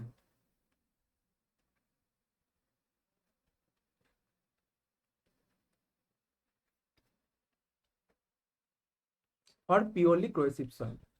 So Skempton provided the net ultimate bearing capacity for a purely cohesive soil in this fashion, that is 5 times 1 plus 0.2 df by b multiplied by 1 plus 0.2 times dl by b by l, when this df by b ratio is less than 2.5 or equal to 2.5, and this is for only for rectangular footing.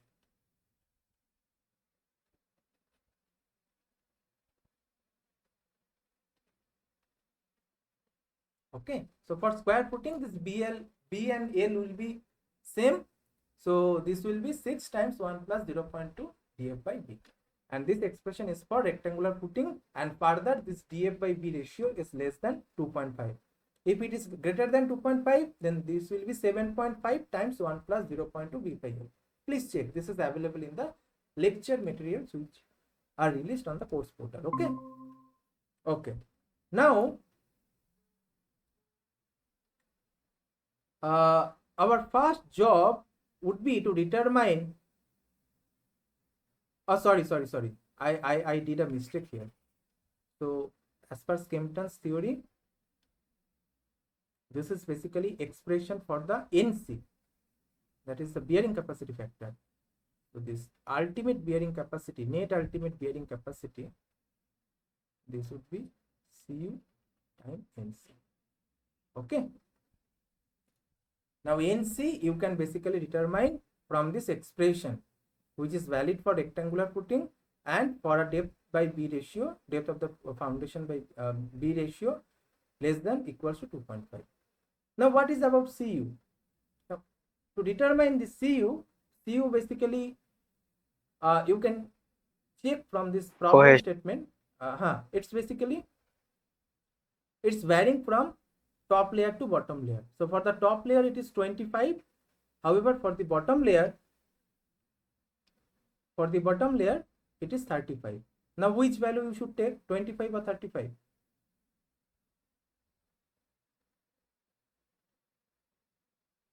So you should take an average value of these two.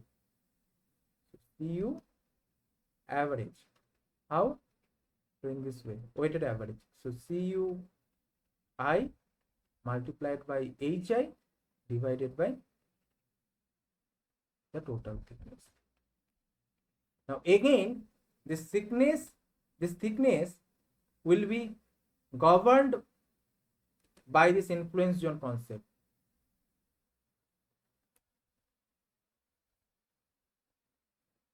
So this thickness will be restricted to a depth of B. B means 2.5 meter. This is 2.5 meter. So as you can see that for the top layer, the thickness which is basically coming from the top layer beneath the foundation, it is only 3 minus 1, that means 2 meter. This thickness is basically 2 meter. And only 0.5 meter you will be getting from the bottom layer. Now what we will do to be on the safer side or on the conservative side, since only a small portion of the total influence thickness is basically governed by the bottom layer, so we'll basically neglect the bottom layer. Though you can go for averaging, this concept of averaging, then you will be getting a slightly higher value than 25. However, we'll basically take solely this 25 value, because to be on the safer side or conservative side. Okay, so therefore this Cu, this is 25 kilonewton per meter square. And what is Nc? Nc, this will be 5 times 1 plus 0.2 df by b. Here df is 1 meter and b is 2.5 meter. So 1 by 2.5. Then 1 plus 0.2 b upon L. Now what is b? B is 2.5 meter. And what is length of the footing? This is b and this is L. Length is 4 meter. Okay. Then what would be the NC value?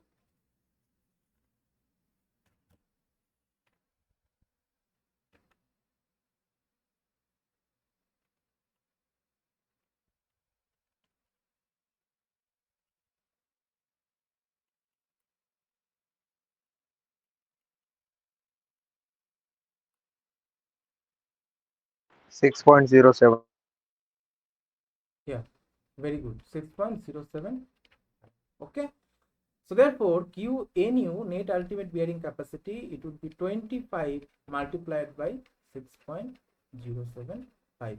And again, please cross check this ratio df by b. What is this ratio? 0.4.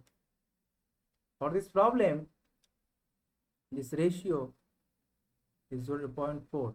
That is less than 2.4, 2.5. Then only you can use this expression. Otherwise not. Okay. So 25 into 151.875. 151.875. 51.875. That is 88 kilonewton per square. Now we can determine the factor of safety. So it would be QU by QN. So QNU, net ultimate bearing capacity, divided by the net load intensity. That means 151.88 divided by, now what is QN? This is the load divided by the area. Now how much load is coming from the column superstructure? 550 kilonewton. 550. So 550. And what is the area? The area is 2.5 times 4. This is the dimension, 2.5 by 4. So that means 55 kilonewton is divided by 55. So this is 2.76. and this is greater than 2.5, which we can consider as an adequate factor of safety. Therefore, this is okay from the bearing capacity criteria. Okay.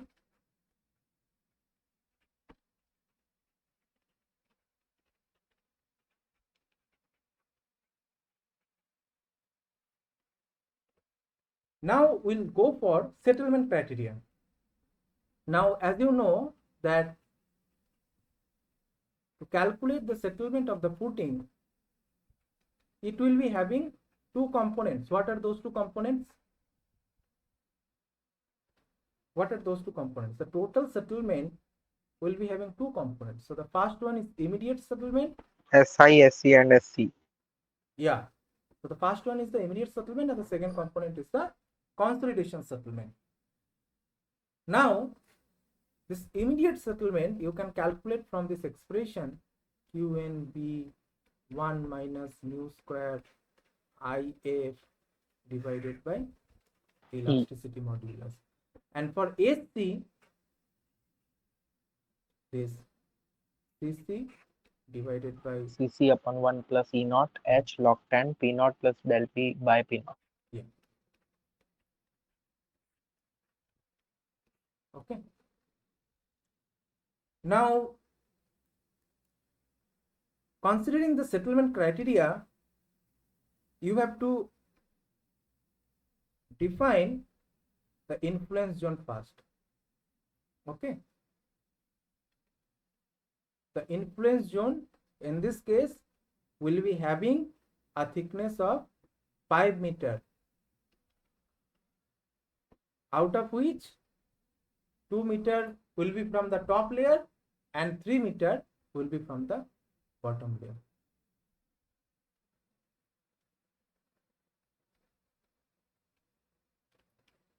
So therefore, to calculate the immediate settlement, again you can go for an average elasticity modulus. Okay, B, this is 2.5 meter.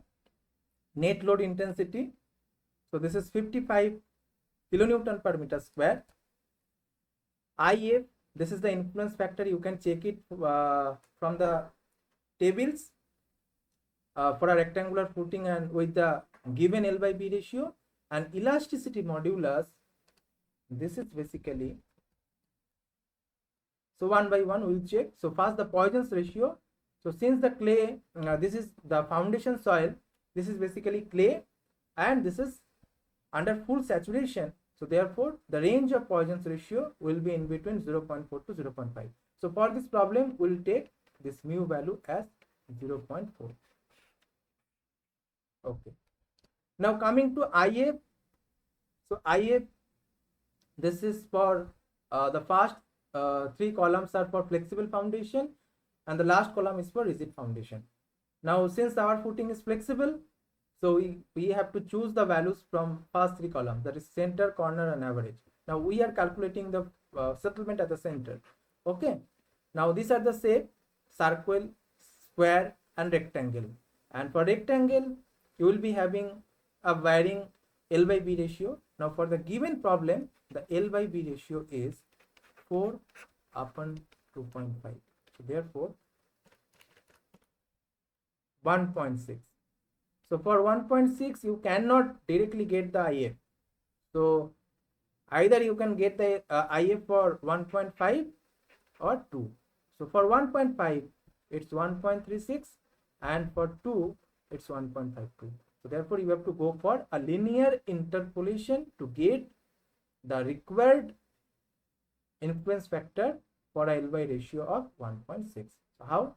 That we'll see. So IF, this will be 1.36 plus 1.52 minus 1.36 divided by 2 minus 1.5 and this multiplied by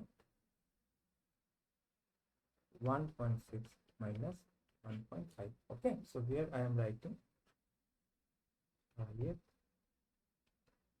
1.36 plus 1.52 minus 1.36 divided by 2 minus 1.5 and this is 1.6 minus 1.5. So what would be the value for IF?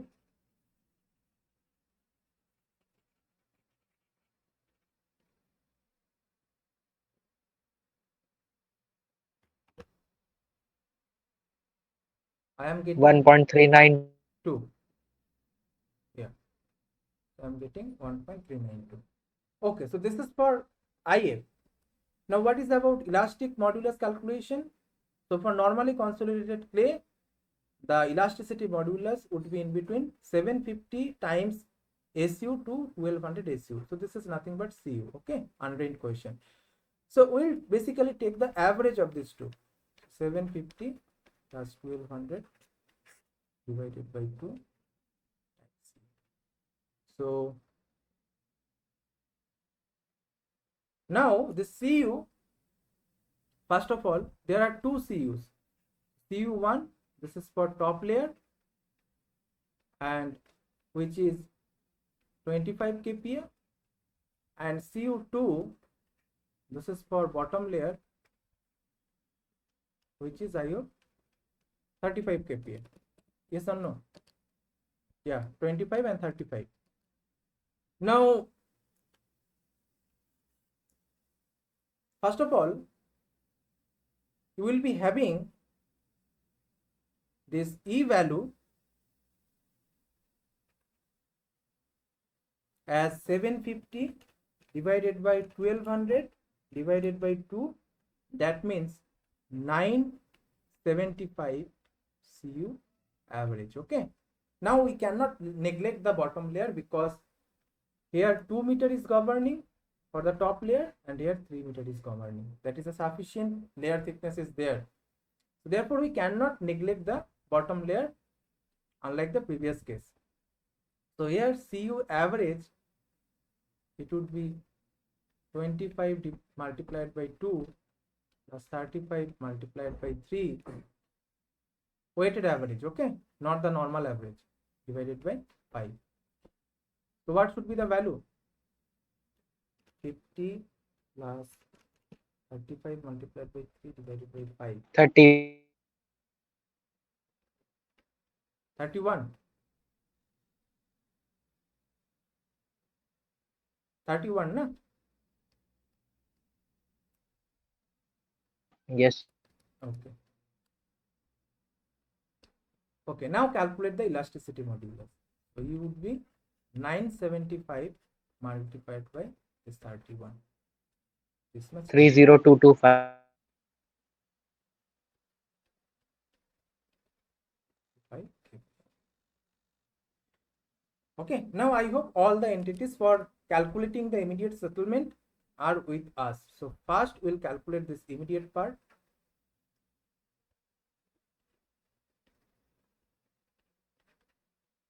So SI QN is basically 55. So that you can get from this slide, 55 multiplied by 2.5. This is the footing width. 1 minus 0.4 square multiplied by 1.392 divided by, this is 30225. Okay, so what would be the immediate settlement?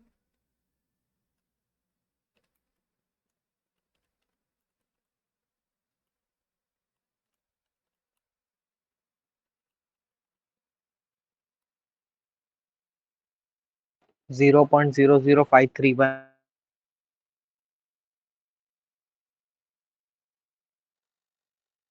Yeah, how much you are getting?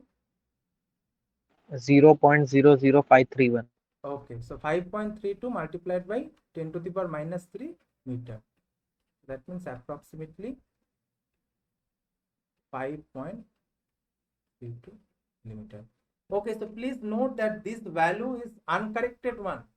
So we have to incorporate the depth correction factor and the rigidity correction factor if applicable for the immediate part. Okay, so that we will incorporate at the end. Okay. Okay, it's already 7.75. Okay, so we'll go a little bit faster. Okay, so this is immediate part. Now coming to the consolidation part.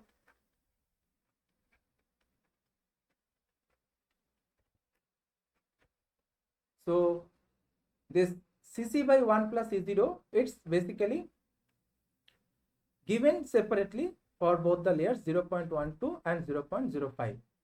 Now what you have to do, you have to basically calculate the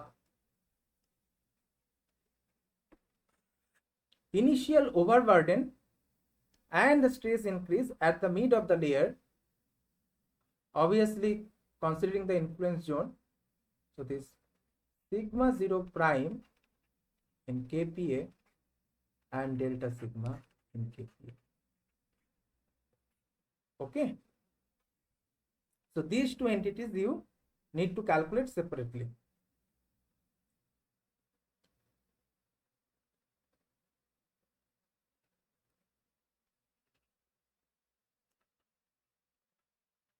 Okay, now for the top layer, the midpoint I am indicating here, that is point A, which is at a depth of 1 meter. Okay, the total thickness is 2 meter. And for second layer or the bottom layer, so this is B, this is at a depth of 1.5 meter from the interface. Okay, so that means a total depth of 2 plus 1.5, that is 3.5 from the base of the foundation. Okay, now coming to sigma 0 prime,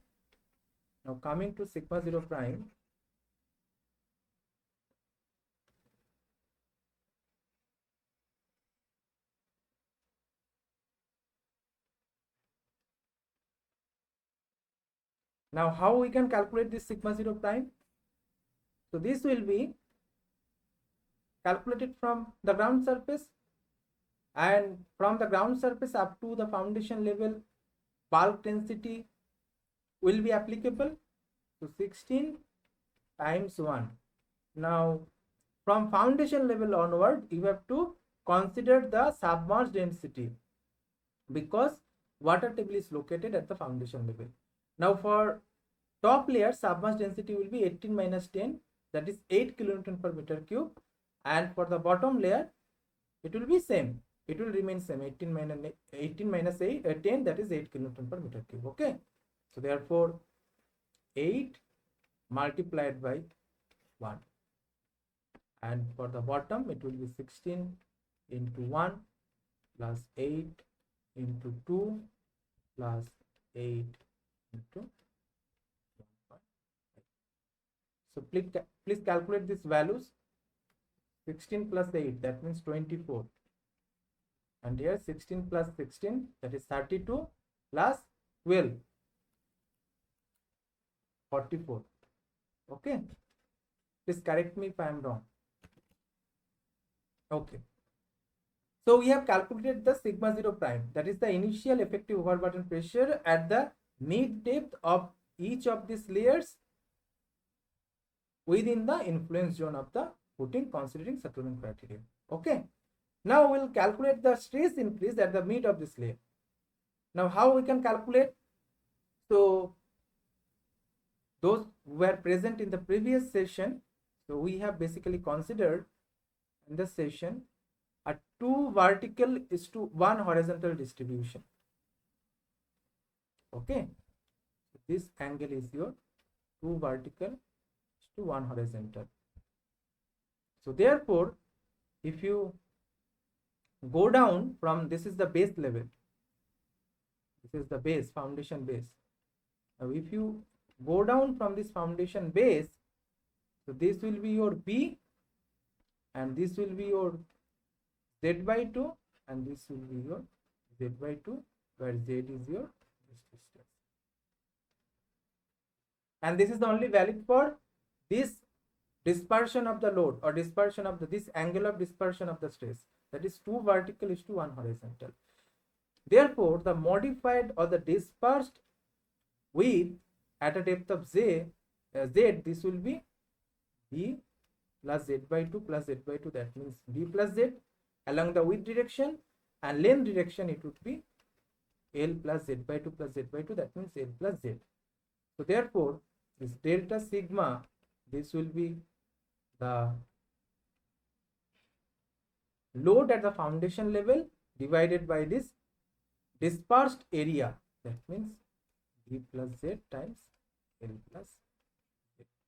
Okay, now what is Q? This Q is 550 kilonewton. Now what is B? This is 2.5 meter. What is L? This is 4 meter. This Z is the only variable that will vary from point A to point B. Now for point A, this Z value will be 1 meter, and please keep in mind that this Z is basically measured from the base of the foundation, not from the ground surface. So for point A, this Z value will be 1 meter, this 1 meter, and for point B, this Z value would be 2 plus 1.5, that means 3.5 meter. Okay, this 1.5 basically measured from the interface. So from the base of the foundation, it will be 1 plus 1.5 plus 2, that means 3.5 meter. Now substituting these values, please calculate the stress increase at the point A and point B.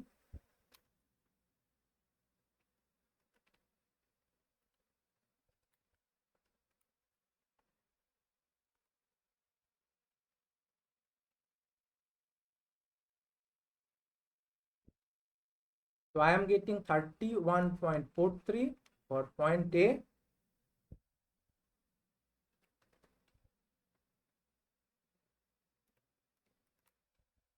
And for point B, I am getting 12.22. Please cross check these values. Okay. in kPa.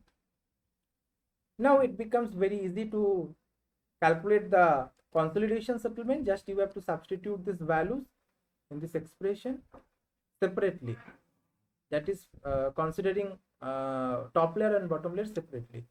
So considering top layer, this Cc by 1 plus E0 would be 0.12 and bottom layer it would be 0.05, and for the thickness would be for the top layer 2 meter and for the bottom layer it would be 3 meter.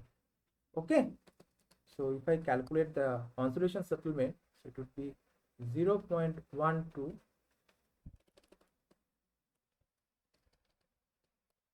multiplied by 2 log of sigma 0 prime, that is 24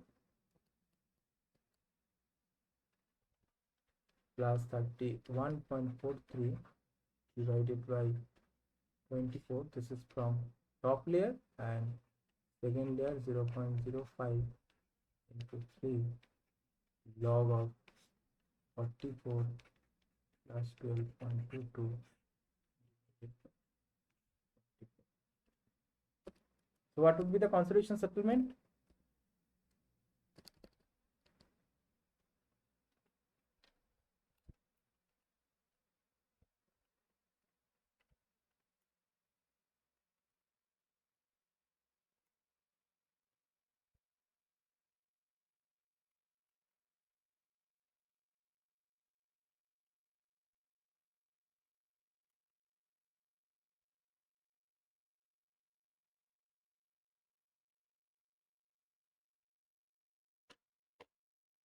How much you are getting?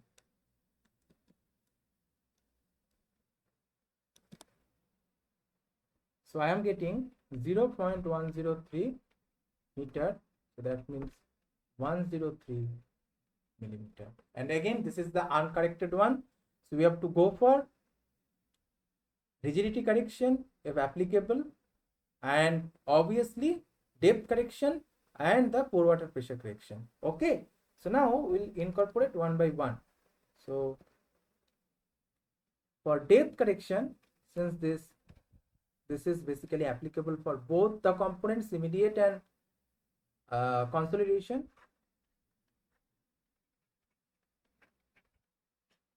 So depth correction, first we have to calculate this L by B ratio, and this is 0.6 for the problem, sorry, 1.6 already we have calculated, and then we have to calculate this dF by root under L times B.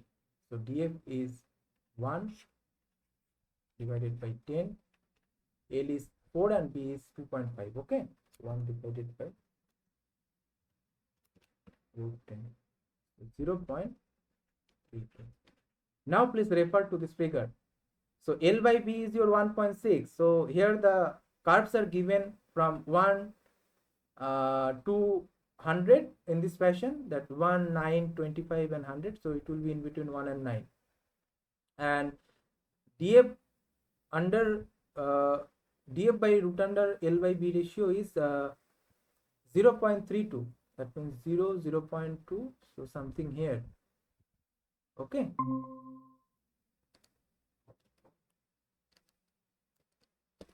Okay, sorry. Something here. 0.32. Now if you calculate, so you can check it at your home. So I am writing here. So this is the procedure to get the depth correction factor. Okay, so the depth correction factor CD, so you can get it as 0.92. okay, this is from this figure only. Okay, now for rigidity correction, so we are assuming this footing is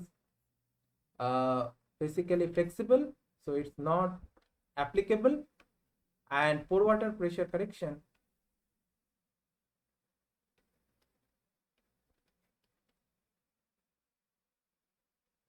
eta we are taking it as 0.7. Why?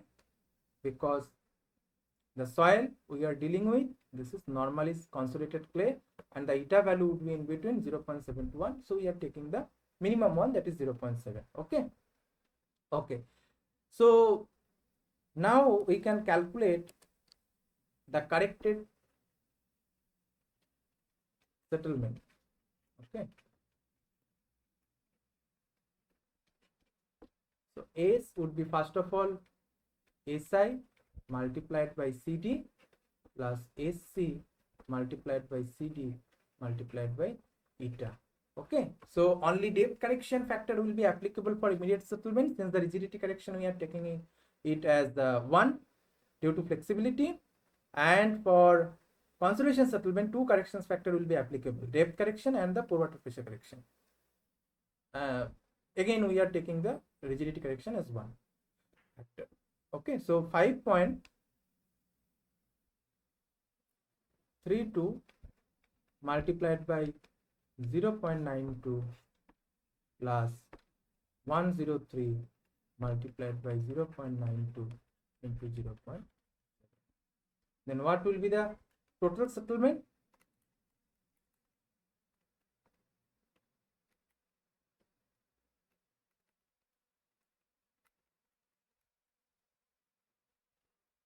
So I am getting somehow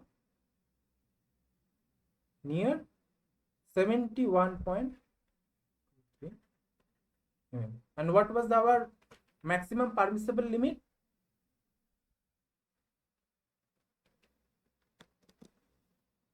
What was the permissible limit?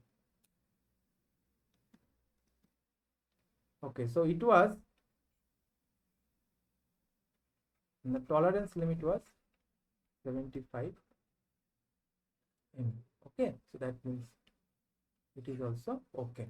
So therefore the design check is basically okay against both the shear failure with adequate factor of safety and the settlement is within permissible limit. So therefore this option A is the correct answer.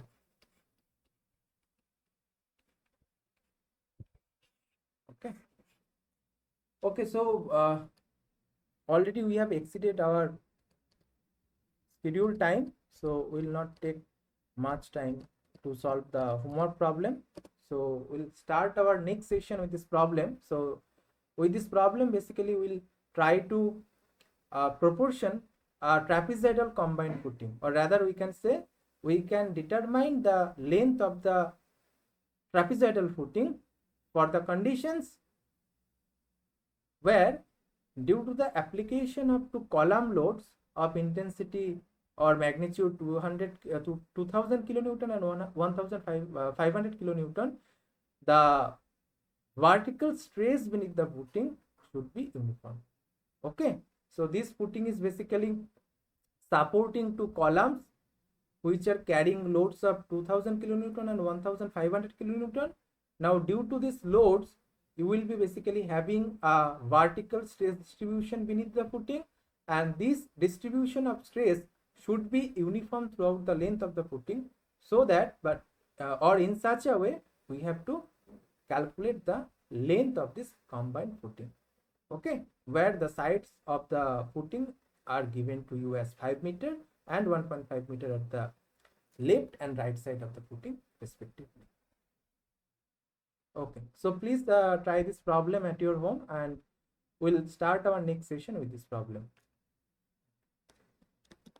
Okay, thank you for joining this session, and we'll again meet on next Sunday, that is 3rd September at 5 p.m. Okay, thank you. So I am ending this session here.